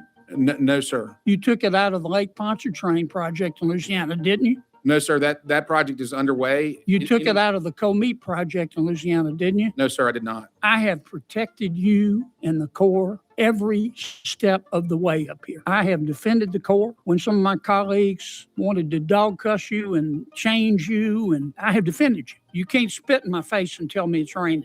Secretary Tell, you just moved $1.4 billion out of other projects to the Everglades. Who told you to do that? Chairman Kennedy, thank you for the question. The law that included that for which those funds were derived gave the Army the flexibility to reallocate funds, and in many cases, these projects were appropriated. Who told you to do that? The law gave us flexibility. You did that on your own? That's your testimony? We followed the notification procedures that were required under that law. Yeah, but you made that decision? Yes, sir, I did. And nobody told you to do it? No, sir. Okay. Where'd you get that 1.4? And you're asking for more money now for the Everglades, is that right? Well, Senator, there's $46 billion. Are you asking for more money now? The president's budget includes $446 million for Everglades restoration. That's correct, sir. In addition to the $1.4 billion that you just took out of other projects? Yes, sir. That's correct. Okay. What projects did you take that $1.4 billion for the Everglades out of? Senator, I'd have to get back to you on the sources. You don't remember? There's multiple. There are multiple sources, but yeah, the sources were which ones? They were from past acts like the Infrastructure and Job Creation Act, the BBA 18, and DRSA. You took it out of the West Shore project in Louisiana, didn't you? No, sir. You took it out of the Lake Pontchartrain project in Louisiana, didn't you? No, sir, that project is underway. You took it out of the Comeet project in Louisiana, didn't you? No, sir, I did not. You took it out of a project in East Baton Rouge Parish, didn't you? No, sir. How about the Grand Isle project? No, sir, that You're project. telling me you didn't right. take any money out of these at anybody's instruction to spend on the Everglades while you're asking for even more Everglades money in the current budget? Senator, the projects that you just listed in Louisiana are all on track. Those are great projects. We've been working to deliver those. So your testimony is that you, on your own, nobody told you to do it. You took money out of these projects, but they're still on course to spend extra money in the Everglades. Is that your testimony, Mr. Secretary? No, sir, that is not my testimony. Okay. Tell me what your testimony is then. There are aged funds throughout, the $46 billion total in aged funds, some of them more than 10 years old. This is a disgrace. I mean, we have $46 billion that Congress has provided to us that we haven't found the ability to execute. There are other projects that do have the ability to execute. And when we have aged funds that can be applied to something that will save lives and protect critical ecosystem restoration projects, those are things that we use Mr. Secretary, that have been provided. I'm going to come back to this, but I'm, you know, God gave me the right to remain silent, but not the ability. You know, I have protected you and the Corps every step of the way up here. I have defended the Corps when some of my colleagues wanted to dog cuss you and change you, and I have defended you.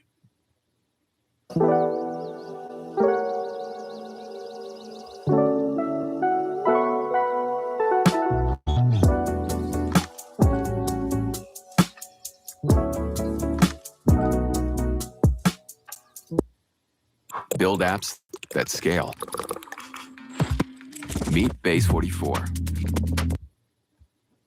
10 minutes. But I don't understand this moving money to the Everglades. And we're going to have a prayer session about that. You want to talk about how best to make the Corps efficient?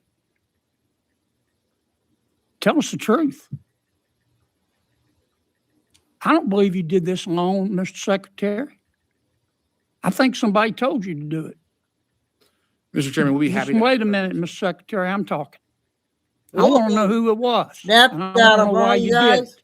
And I don't believe you that this money didn't come out of somebody's hide. Okay? You can't spit in my face and tell me it's raining. That's how I feel.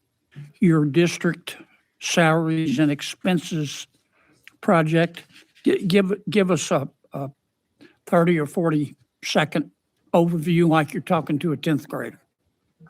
Thank you, Mr. Chairman. The way that the Corps of Engineers has received funds from Congress and budgeted has been by project year over year. We have 39 civil works districts across the country. That's the large part of our staff. The headquarters footprint is very small. Our workforce is spread out. The way that we pay the salaries of those employees is by allowing them to bill to the project. So every project has a labor cost, the cost of the people that are working on that project, and a delivery cost, like a contract to execute the project by. I get it. How do you want to do it differently?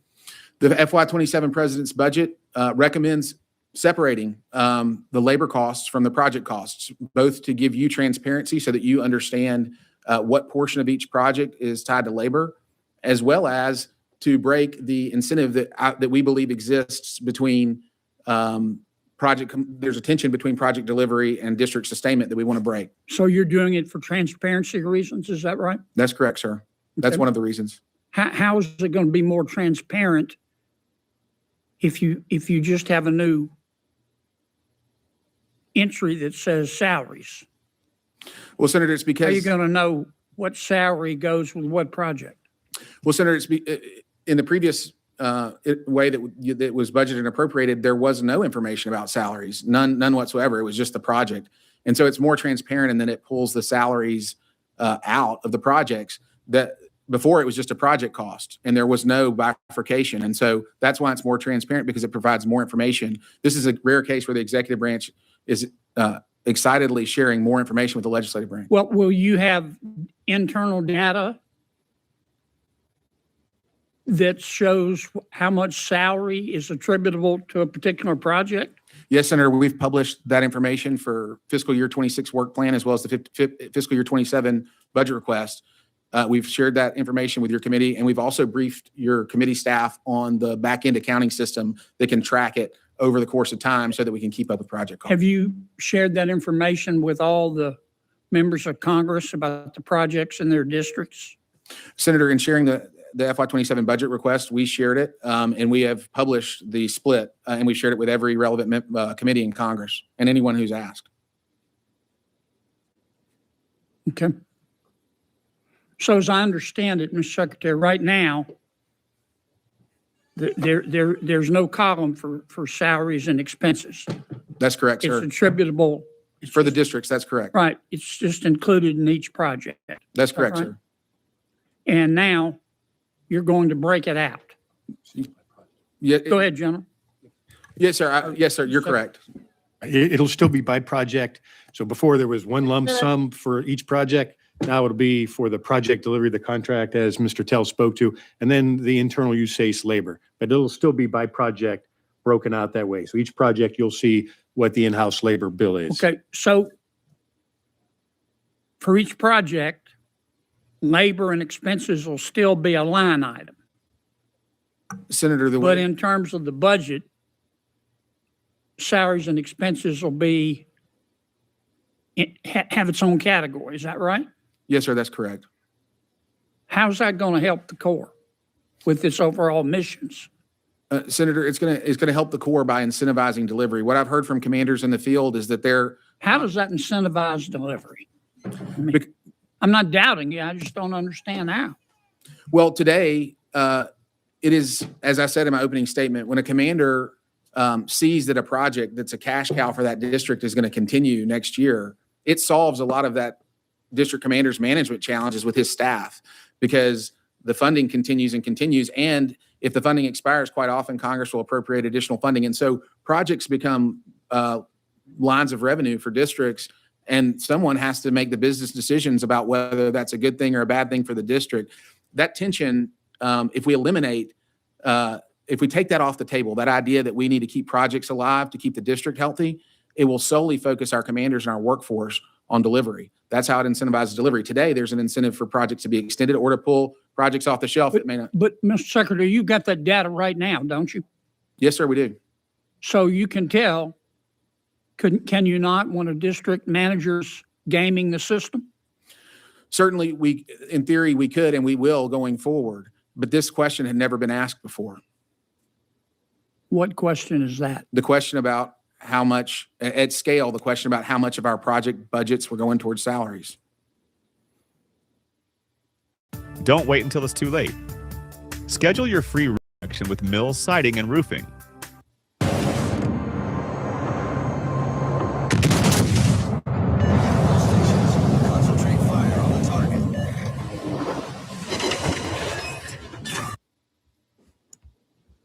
I just don't understand how coming up with a new line item for salaries and expenses is going to make our lives better if you already have the data anyway. Senator, except it's not listed in the budget. You're absolutely, in many ways, you're correct. We have the ability administratively, even if you appropriate the way that you've previously appropriated, we have the ability administratively to build what I would call a cardboard firewall between salaries and expenses and project costs. What we're asking the committee to do is help us build a brick firewall so that the demonstration throughout the leadership in Washington is that we're serious about making sure we account for project costs and labor costs, and we can make rational decisions on each side. Right now, that commingling, if we don't go all the way with the Appropriations Committee, our partners here, in my view, that commingling will still ultimately find its way through that cardboard firewall. All right. I'll be glad to read anything you want to send me. I just don't get it. Sounds to me like it's a distinction without a difference, but maybe that's my shortcoming. You testified in front of the Senate Environmental Public Works Committee. that the Corps has $15 billion on your books. It's over 6 years old. Is that right? Errol, Yes, sir. Why is Mike. that? I mean, is the money not obligated, or is it projects that are closed? I don't understand. Can you explain to me? Senator, that's correct. I mentioned earlier, $46 billion worth of funds on our books that are unobligated. I mean, this is any other agency, this would be unacceptable. But it's somehow become okay. Now, how much is it again? There's $46 billion total, $46 billion total, 15 billion that's more than 10 years old. And quite often the funding that's aged, and we're doing an analysis that we'll be happy to share with you and your team. As soon as this hearing is over, I've directed my team that we are to understand every color of money within that 46 billion. Some of it is unobligated because we, at some point in our past, told Congress that a particular project was shovel ready. Congress provided funding to it, usually in the wake of disasters, and it turned out that the study that would have built the project is 10 or 20 years old and needed to be updated. So then you get back to studying. And when you get back to studying, you get back to negotiating with the locals about what you're going to do, what you're not going to do, how you're going to do it, and who's going to pay for it. So quite often, this funding gets hung up in these types of round and round discussions. Sometimes the community says, hey, we're not interested anymore. Sometimes the Corps says we need more money to actually do the project. So the goal that we have about putting that $46 billion to use for its intended purpose, or if it can't be used for its intended purpose, maybe putting it to use in a state like Louisiana. Well, I think my point, Mr. Secretary, I don't want to put too fine a point on it, but my point is at some point, somebody's got to make a decision. That's right, sir. Okay. And either close it out and put it somewhere else.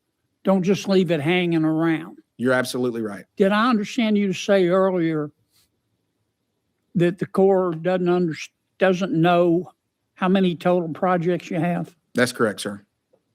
And it could be between 1,000 and 10,000? I think it's probably closer to 10,000, but that's correct. But you don't know? We don't know. But we have a counter. I'm sorry? We have someone who's counting them today. We've hired someone just to unearth how many authorized projects are out there. There's a provision in WRDA that says, hey, go look at projects that haven't received funding, haven't been alive, or had a pulse for 20 years, and recommend them for deauthorization. But we don't know the total universe, and that's unfortunate. Okay, that's the first one. I got a second one, but I got 4 short clips I'm going to play. There's a lot of stuff going to get out today.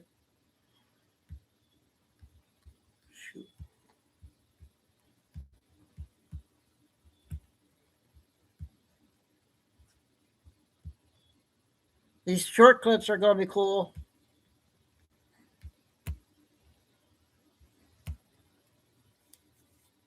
Oh, great. Now I'm buffering.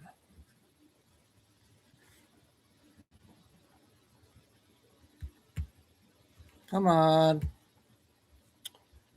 God darn it.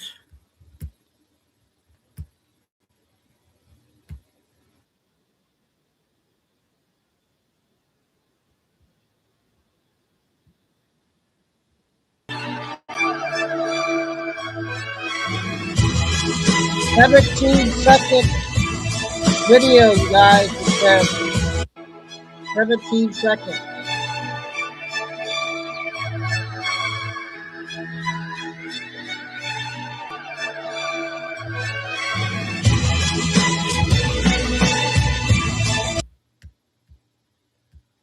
That was kind of weird seeing that.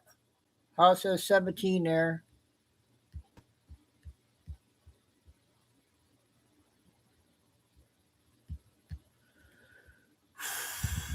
Okay, I got one from New York. I think Trump was in New York. Was this how long that was? I got this.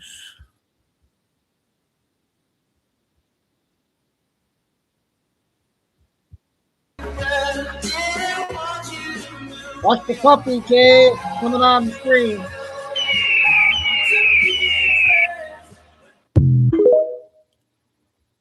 Oh, that was quick.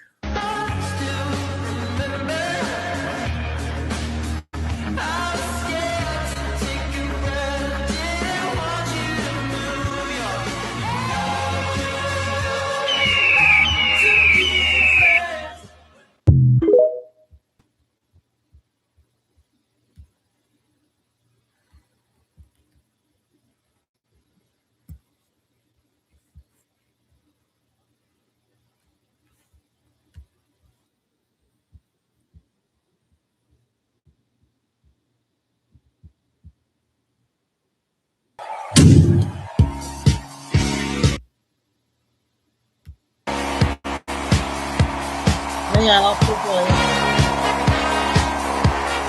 We can play music now. Welcome back to our final broadcast, ladies and gentlemen.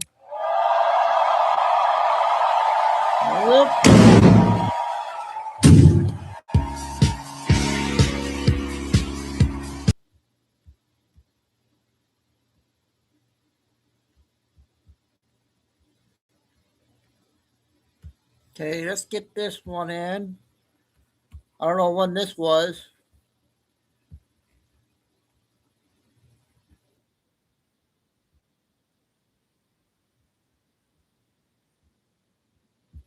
Hands-free, cozy fit Skechers slip-ins. Sneakers that are as soft and comfy as your favorite slippers. Just step in and go.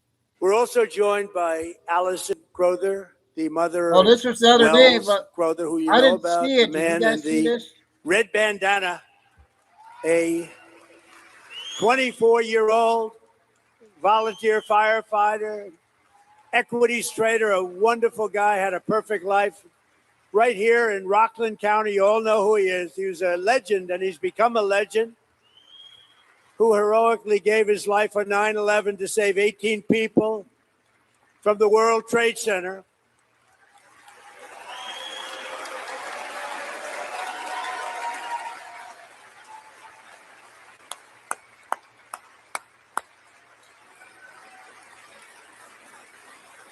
And I see his mother is here.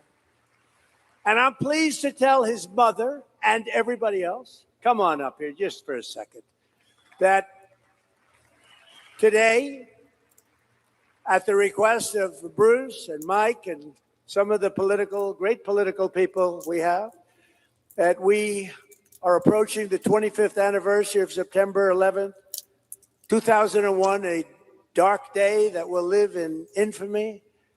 We are posthumously awarding Wells the Presidential Medal of Freedom, which is the highest award. Yeah, we didn't the see highest this award part. outside of the Congressional Medal of Honor. And those are the two biggies, and Wells has one of them. And I just want to congratulate his great mother in doing a phenomenal job in raising that young man. Boy, what bravery, saved those people and became a legend in a sense. Nobody else would have done what he did. So he's going to be getting the Presidential Medal of Freedom. Thank you.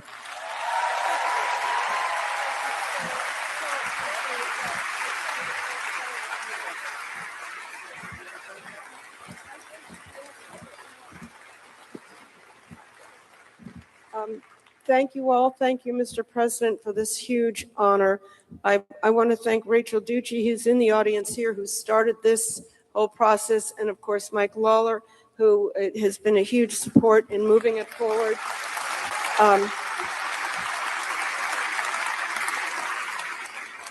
I didn't come prepared for remarks, so I just want to say to me, it's such a beautiful thing that even 25 years later, Wells's light still shines brightly. I travel. Thank you. Thank you. I travel around the country, and I've even been to Amman, Jordan, talking about Wells's story and his legacy and his example of courage, fearlessness. He was even from a little boy, and his pure humanity that day, saving so many lives. And it's just an example that as I travel and speak to children, they're tremendously moved and inspired by this to be better people. And I see this over and over. It's a beautiful thing. So thank you. Thank you.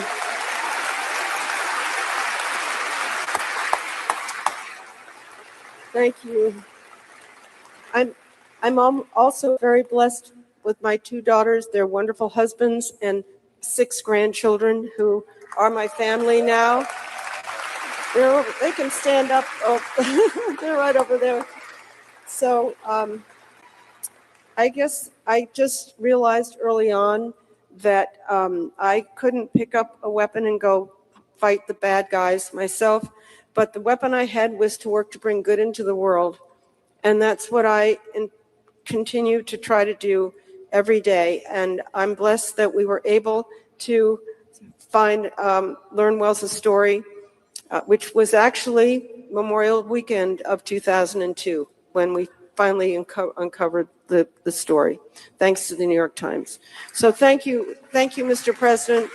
We are truly blessed and so honored to remember Wells this way. At Yingling, America's oldest brewery. For the video to get out.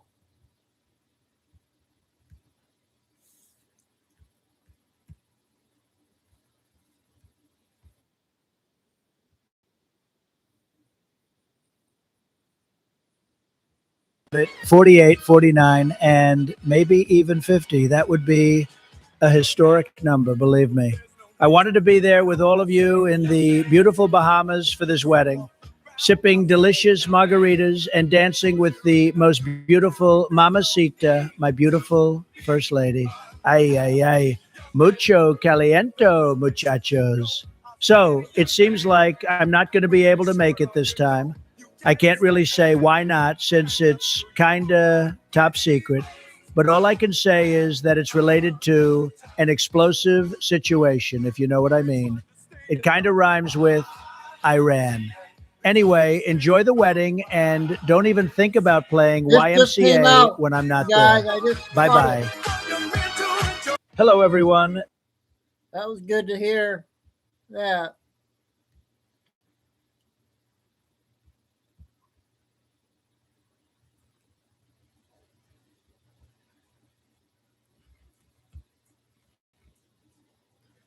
I got a minute, Rubio one.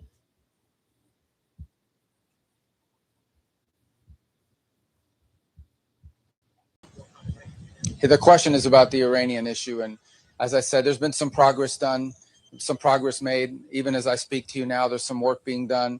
There is a chance that whether it's later today, tomorrow, in a couple of days, we may have something to say. But this issue needs to be solved, as the president has said, one way or the other. Iran can never have a nuclear weapon. The straits need to be opened without tolls. They need to turn over their enriched uranium. They need to turn over their highly enriched uranium. We need to address that issue. We need to address the issue of enrichment. These are the president's points consistently. And his preference is always to deal with it in a diplomatic way. The president's preference is always to solve problems such as these through a negotiated diplomatic solution. That's what we're working on right now. But this problem will be solved, as the president's made clear, one way or the other. We hope it's done through the diplomatic route. That's what we're working on, and perhaps there'll be something to talk about on that topic while I'm here on this visit at some point. Yeah.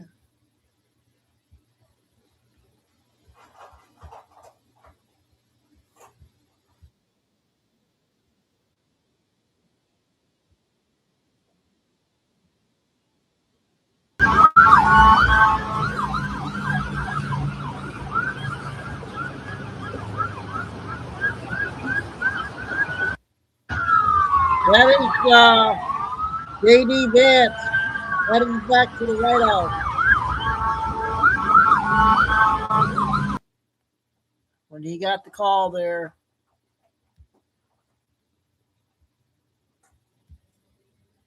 All right, I got the second Hannity video.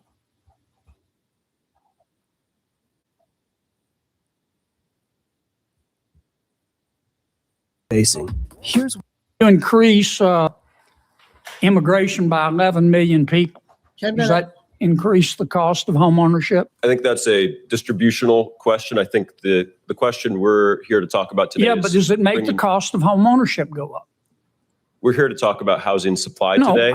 We're here to talk about home ownership and the cost of owning a home. Does not, you're a bright man. Does that make the cost of home ownership go up when you increase demand that much? Senator John Kennedy walked into that Senate Banking Committee housing hearing with one question that a Democrat witness refused to answer. If you allow 10 to 12 million people into the country illegally and every single one of them needs somewhere to live, does that increase the cost of home ownership? The witness called it a distributional question. Kennedy looked at him and said what every American watching already knew. You don't want to admit it, do you? Subscribe. Let's dive in. Williams, if the price of electricity goes up, does that make a house more expensive? Not in a direct sense, but I mean, electricity is an input to a lot of things, both on the construction side. It makes home ownership more expensive. Sure, yes. And all right, if property taxes go up, does that make home ownership more expensive? Sure does. If homeowners insurance goes up, does that make homeownership more expensive? Hey. Indeed. No. If interest rates, particularly mortgage rates, go up, does that increase the cost of home ownership? It does. A lot, right?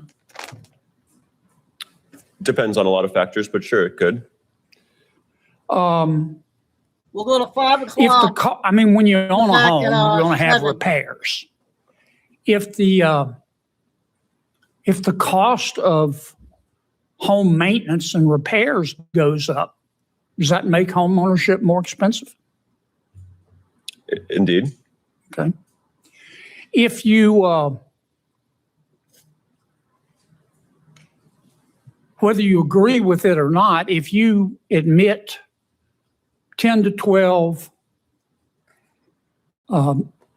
foreign nationals illegal into your country, all of whom need housing, does that make the cost of home ownership go up? I think that all of these questions and all of these inputs to housing costs. What about illegal immigration? Does that increase demand for housing and make the cost of home ownership go up? I think that's a distributional question. I think the question we're here to talk about today but does it make the cost of home ownership go up? We're here to talk about housing supply today. We're here to talk about home ownership and the cost of owning a home. You're a bright man. Does that make the cost of home ownership go up when you increase demand that much? I think that's a distributional question. You don't want to admit it, do you? I think that's a distributional question, and the problem that we're facing with is all due housing respect, supply. I think you're being disingenuous. Let me ask you, Mr. Pinto, if you increase immigration by 11 million people, does that increase the cost of home ownership? Senator, yes. We've tried to figure out what that impact is. I mean, duh. Yeah, but the federal government doesn't publish where they're distributing these individuals around the country, so we can't do the kinds of experiments that we normally do. It causes home ownership to go up in some places. But we can't figure out exactly what it is. We'd love to. I'm not here to play games. I'm here to try to get some answers. But if you could get more data, that would be great. I'm sorry? If you could get the data released by the federal government as to where. I'll give you some data. Mortgage rates are up 123%. Premiums for homeowners are up 16%. The average electricity bill in America is up 28%. That affects the cost of home ownership. No wonder people can't buy a home. This dollar, thanks to President Biden and Vice President Harris's inflation, they've been inflation machines. This dollar was worth $1 when President Biden and Vice President Harris took office. It's worth 75 cents today. That's the fundamental problem with home ownership. The other problem is government regulation. Look, the HUD and the USDA recently adopted the International Energy Conservation Code. Do any of you know what that is? Okay, I'm not going to ask you because it's going to take time. They recently adopted the International Energy Conservation Code put out by the International Code Council. And the Biden-Harris administration just said, they just told HUD and the USDA to adopt it. So if you want a HUD or USDA loan or access to the housing assistance, you've got to build a home that complies with the International Energy Conservation Code. You know how much it's going to add to the price of a new home? $31,835. Are you kidding me? You know how much energy you're going to save? Senator Kennedy, you're well into Senator Padilla's time now. $657. We need to start with the basics, folks. It's inflation that's killing our people, and it's this crazy whack job regulation. Senator Kennedy, you're well into Senator Padilla's time now. Kennedy didn't come to that hearing to debate housing theory. He came with a simple, logical sequence that any American could follow, and he walked that witness through it step by step. Sometimes I just want what I want right now, you know? First, the basic economics. Electricity prices go up. Does that make home ownership more expensive? Yes. Property taxes go up. Yes. Homeowners insurance goes up. Yes. Mortgage rates go up. Yes. Cost of maintenance and repairs goes up. Yes. Every single time the witness agreed. These are not controversial statements. They are basic facts about the cost of owning a home. Then Kennedy asked the question the witness didn't want to answer. If you admit 10 to 12 million people into the country illegally, all of whom need housing, does that increase demand and drive up the cost of home ownership? The witness called it a distributional question, said they were there to talk about housing supply. Kennedy pressed harder. You're a bright man. Does that make the cost of home ownership go up when you increase demand that much? The witness kept deflecting. Kennedy looked at him and said it plainly. You don't want to admit it, do you? Second, the honest witness. Kennedy turned to the second witness and asked the same question. Does increasing immigration by 11 million people increase the cost of home ownership? That witness said yes, directly and simply. Yes. Kennedy's response was 2 words. Well, duh. Third, the Biden damage. Kennedy laid out what Biden and Harris policies had done to American homeowners. Mortgage rates more than doubled. Homeowners insurance premiums up 16%. The average electricity bill up 28%. And the dollar worth significantly less than when Biden took office due to sustained inflation. No wonder Americans cannot afford homes. Fourth, the regulation bombshell. The Biden administration directed HUD and the USDA to adopt the International Energy Conservation Code. Any home built with an HUD or USDA loan must now comply with it. Cost added to every new home, $31,835. Projected energy savings from that regulation, $7. $31,000 added to the price of every new home to save $7. Kennedy looked at the committee and said what needed to be said. It is inflation that is killing our people, and it is this crazy regulation. You tell me which party's policies caused this housing crisis. Like, subscribe, share. Okay, that was another good one. I'm gonna play that funny one on YouTube. Okay, 18 minutes, and I got the one funny lady on the cat lady is 5 minutes. So we'll do the 5-minute one, and then the last one will be 18. And I'll get back here at 7. Get something to eat.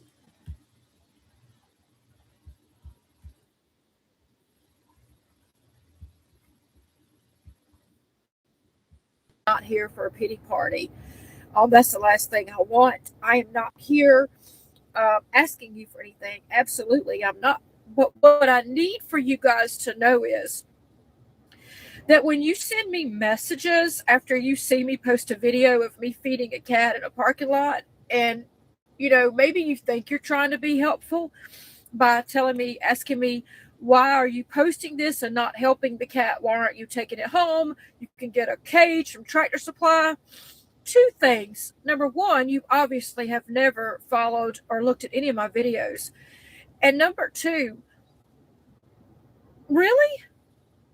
Let me clear it up for you people who think this or think that you're being helpful by, and I know you don't mean anything, but when you comment, take it home.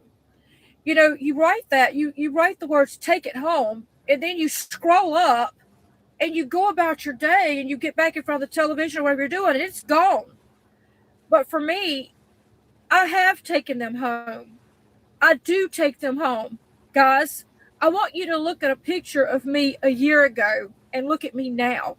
I have literally aged 10 years. Wow.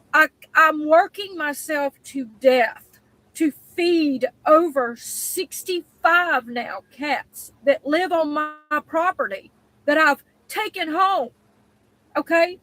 And what people don't seem to understand is, unless you're a cat hoarder, unless you're some old nasty lady with a filthy ass house that brings home every cat she can get and she just throws it out the yard and throws a handful of food and never vets them, that's what a lot of this is.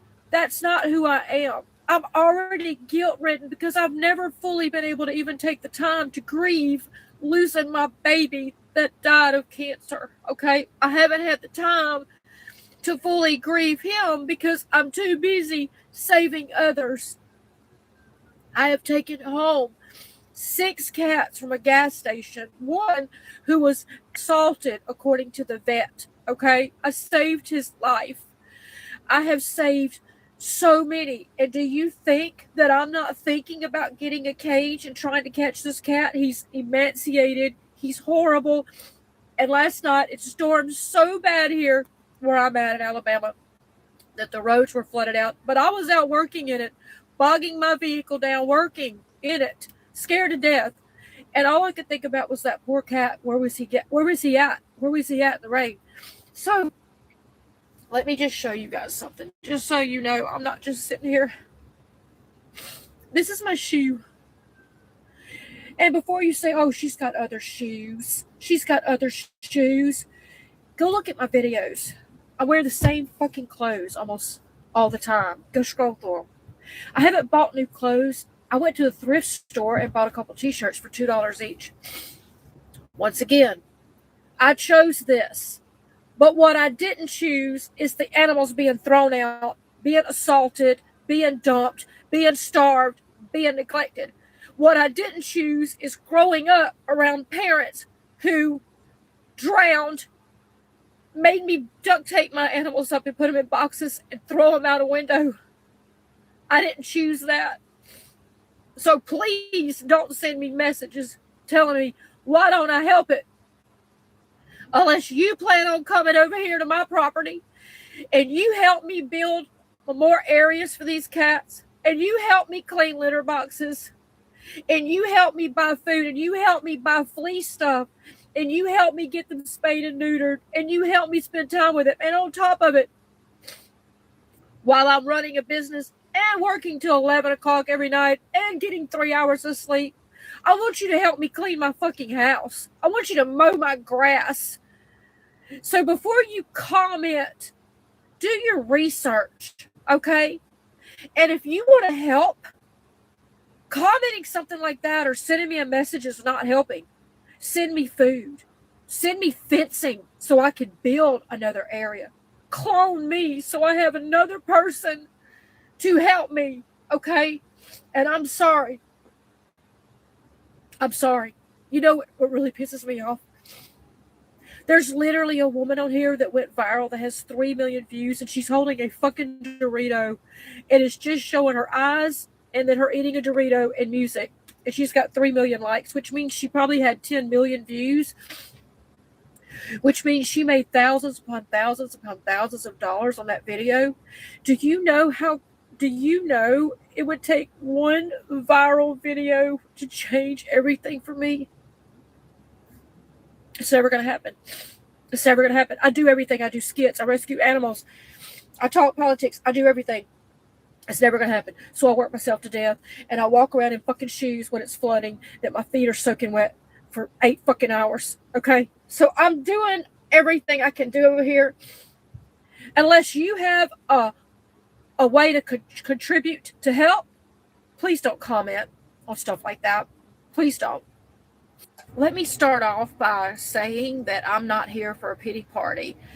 That's the last thing I want. I am not here asking you for anything. Absolutely, I'm not. But what I need for you guys to know is that when you send me messages after you see me post a video of me feeding a cat in a parking lot, and maybe you think you're trying to be helpful by asking me, why are you posting this and not helping the cat? Why aren't you taking it home? You can get a cage from Tractor Supply. 2 things. Number 1, you obviously have never followed or looked at any of my videos. And number... All right, the last one is the YouTube lady.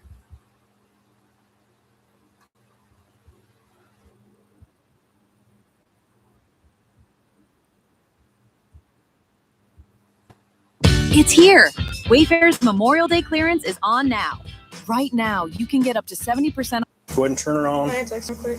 No, take her fucking phone 18 away. minutes and I'll be back at 7. So have you ever watched someone turn a simple speeding ticket into 2 felonies, a totaled car, and a ride to jail? Because that is exactly what's happening in today's body cam. The driver was clocked doing 90 in a 55. And instead of pulling the car over like a normal person, they said, yeah, let's just make this a little worse.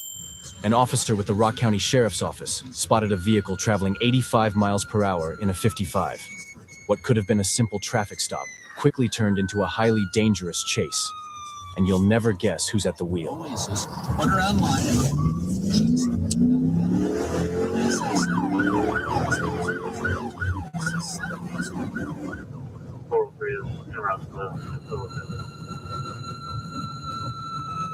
.405. I'm trying to catch that gray Volkswagen sedan eastbound in County M at Kennedy. I had it at 85 on radar, and it's passing other vehicles and no passengers, so I'm heading to Milton. 405, are you in pursuit of that vehicle? I was trying to catch up. She just crashed. She just crashed. She's at the corner of Ivanhoe and County M. She's crashed into a tree. The gray Ford Focus, no plates, female driver. Okay, so he clocked her doing 85, and then she started speeding up and ran straight into a damn tree? She totaled that car going 85 plus, running from a police officer, and she hit a tree. What was she trying to do? Turn without slowing down? Oh, gray Ford Focus, no plates, female driver. Oh boy. Let's see what happens next. We crashed at Ivanhoe County. Where's the other? Show me your hands.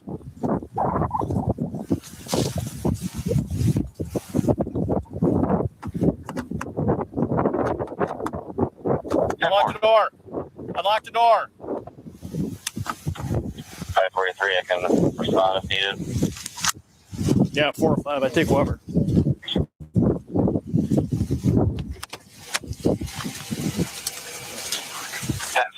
Dispatch 405. Do you need me to roll EMS? Yeah, roll MES. We got an airbag deployment, and she's stuck in a car. I can't get the driver's door open. Yeah, I would say deploy EMS. She hit that tree going 85 plus. I mean, maybe she slowed down a little bit when she took a turn, but damn, she was going really fast. Is she even conscious? He can't get the driver's side door open. Holy crap. Why are you taking off? She ran me? I mean, that's logical. I was speeding and I didn't want to get pulled over, so I just decided to go faster. Oh boy, we're dealing with a pretty dim lit light bulb today. You get pain anywhere? Where you hurt at? 4323. 405. She's complaining. Yeah, that's what She's trapped in the driver's seat here.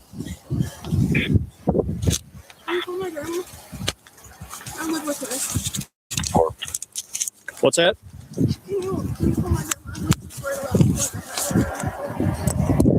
Where are you heading to today? I'm supposed to be detailing this car, but I decided to take it out. Someone's calling me, but I can't get out. No, just stay still. Just stay still. You must come here and get you out of the car.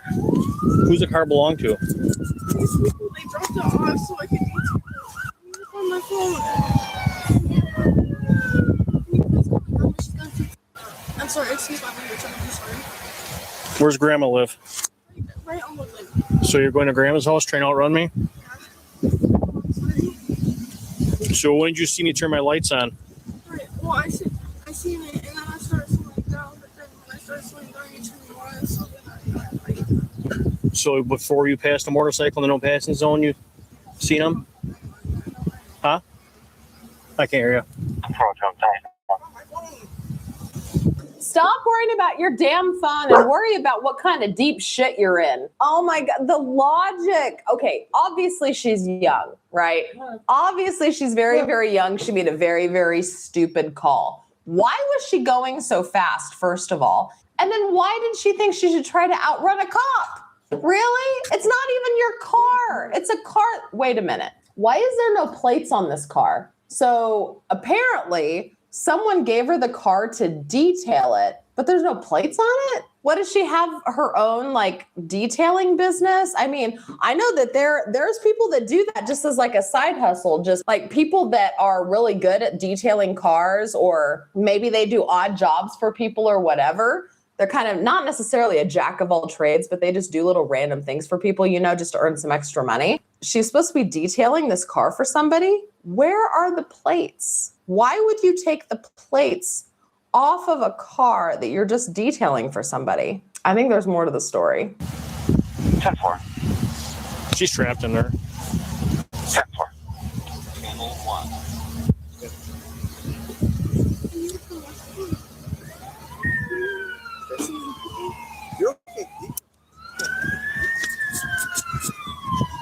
Where's your pain? In your hand?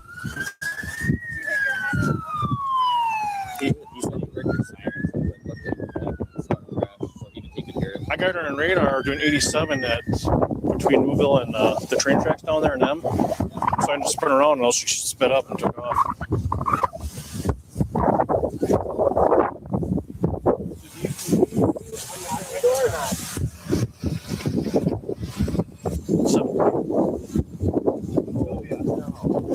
I had to call Grandma. Apparently Grandma was at the house. She was trying to go to Grandma's house to elude me.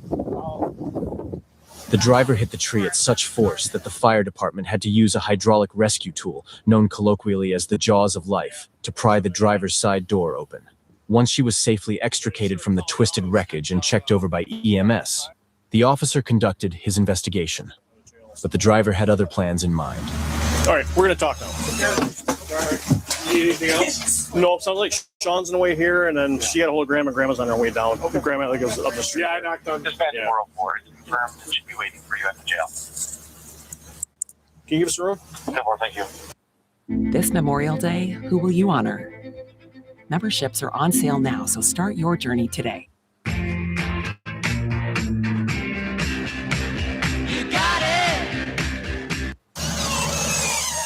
10 minutes. So tell me what's going through your mind today. I just like cars. So what were you doing before you seen me, besides driving fast? That's it. Okay. So where did you get the car from? I was supposed to be detailing it. For who? Some girl at Marketplace. So you just, do you work for some place, or you just advertise your services on line? I've done a lot of detailing in the past, and then I just got a new person to come, and I was like, okay, well, I'll just take out for like a little drive, not thinking any of this shit would happen. So where does she drop it off to? Where do you detail cars at? At my house, I have like a lot of equipment to clean. The house right up here? Yeah. So you drop the car off here, and where do you go to? Just out of the country. Okay. Do you have your license on you? I don't have a license. You don't have a license? You don't have a license, but you're driving someone else's car. Yeah, that sounds like a good idea. Yeah. Especially when you're trying to evade police. Yeah, let's just... God, oh, how old is she? How old is she? She lives with her grandmother out in the country. She 18? 17, 16? Who freaking knows? Maybe she's 14 or 15. I want to know how old she is. And I want to know how ashamed her grandmother's about to be of her. Can I please go outside? Nope, It's hot. we're doing this. We're doing this. Can we talk outside? We can do it here, or we can do it in the back of my squad car. It's your choice. So how fast do you estimate you're driving when you see me? They already asked. What's that? They already asked. Well, they are EMS. They're not police. I'm asking you. It's my investigation. I literally told you I don't know. I don't look at the fucking speedometer. You don't gotta have an attitude with me for no fucking reason. Why? I'm asking you a question. What attitude when I told you already? What happened out here today? What do you think? So what do you think could have happened? What? You could have killed yourself or someone else, right? Oh, honey, you wiped that attitude right off your face. You were speeding, grossly speeding, in a car that does not belong to you without plates on it, and you don't even have a fucking driver's license. You should be grateful that you're not sitting in handcuffs being detained while he does his investigation. Get off your fucking phone and answer his questions, you spoiled little shit. Does that sunk into you? Grandma's going to get mom at Badger Vet.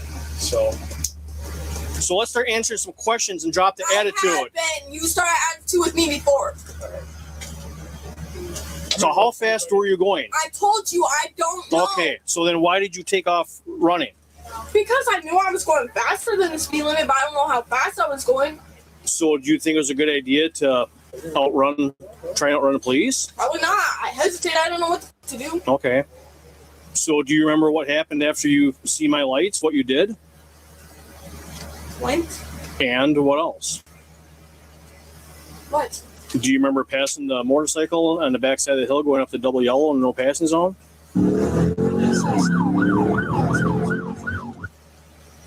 How'd you even know about that? You weren't even... I seen you.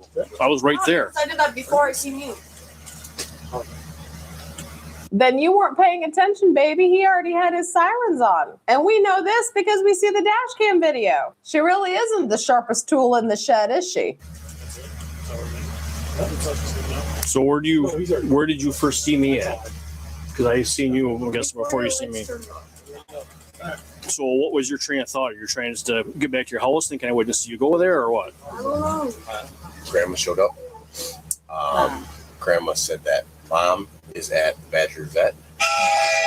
Switch spots with her. Mom's coming in. Okay. You own a gray Ford sedan? Okay. The reason I'm getting a hold of you is I was told that you dropped it off to someone for detailing, and that car was involved in a pursuit and a traffic accident today. Well, I guess I got to figure out and either talk to you or him and see if you gave permission for these people to drive the car around or if they're supposed to just detail it there at the house. So they did not have permission to drive it? Okay. So here's the deal. Obviously, you know you made a bad decision. Do you understand what's going to happen? What could happen? That's what I'm scared about. Okay. Well, you should be. Because fleeing an officer, that's a felony. Okay. I'm going to just paint the picture for you. If you had just stopped when you see me and I would have pulled you over, and being that you're 17, I would have wrote you a ticket, but I would probably wrote it lower to try and give you a break because I know you don't have a lot of money, right? But instead, you chose to run from me. Okay. I have my license irons on. You've seen them. So instead, you continue to speed. Okay. Then you fled. Then you passed the motorcycle in the no passing zone and on the backside of a hill, which is two separate violations. Okay. Then you crash a car. And then I talked to the person who owns the car, and they didn't give you permission to drive it. So that's operating a motor vehicle without their consent. That's also a felony. It's going to have a lot worse than it's now. Yeah, B-boy. Okay, you could be facing, a manslaughter charge, something like that, if you would have killed someone. 324573. Do you have any questions for me? All right, I'm going to hop up. I'm going to place you under arrest. We're going to go up to the jail. Okay. Huh? Were you not listening? He needs to take the phone out of her damn hands because she's not paying attention. Baby, he just listed off everything you did wrong and even threw in a potential manslaughter charge if you would have hit and killed somebody. You did everything wrong, and you did it wrong without even having a valid driver's license. So stand up and put your fucking hands behind your back. You're getting arrested. I still want to know how old she is. Is she a minor? Yeah, you're under arrest. You committed 2 felonies today. So go ahead and stand up. 4231 will be able to be tonight. Go ahead and turn around. Can I text him real quick? No, take her fucking phone away. No, you cannot text anybody. Put your phone away. You weren't even paying attention to find out you were getting arrested, you little shit. Be respectful and put your damn phone down. Yep. Can I put it in my pocket? Nope, just leave it here. We can actually step out here. I'll step out here. Can I hit my vape though real quick? Nope. Hands at your side.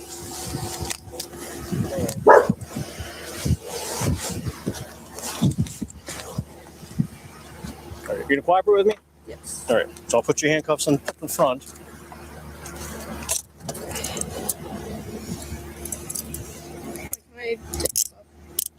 If you want. All right, here we go. Look at that focus. Well, he saw the streak, adjusted. That is perfect execution right there. Listen, Tony, that's all about patience and preparation paying off. It's easier to play when you've got a plan. Almost over.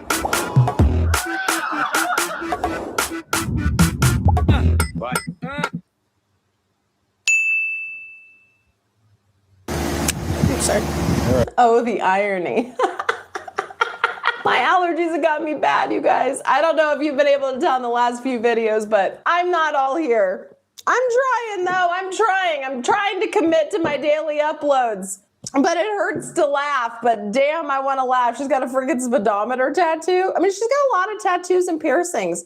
Is she over 18, or did she have grandma's permission to get all that ink?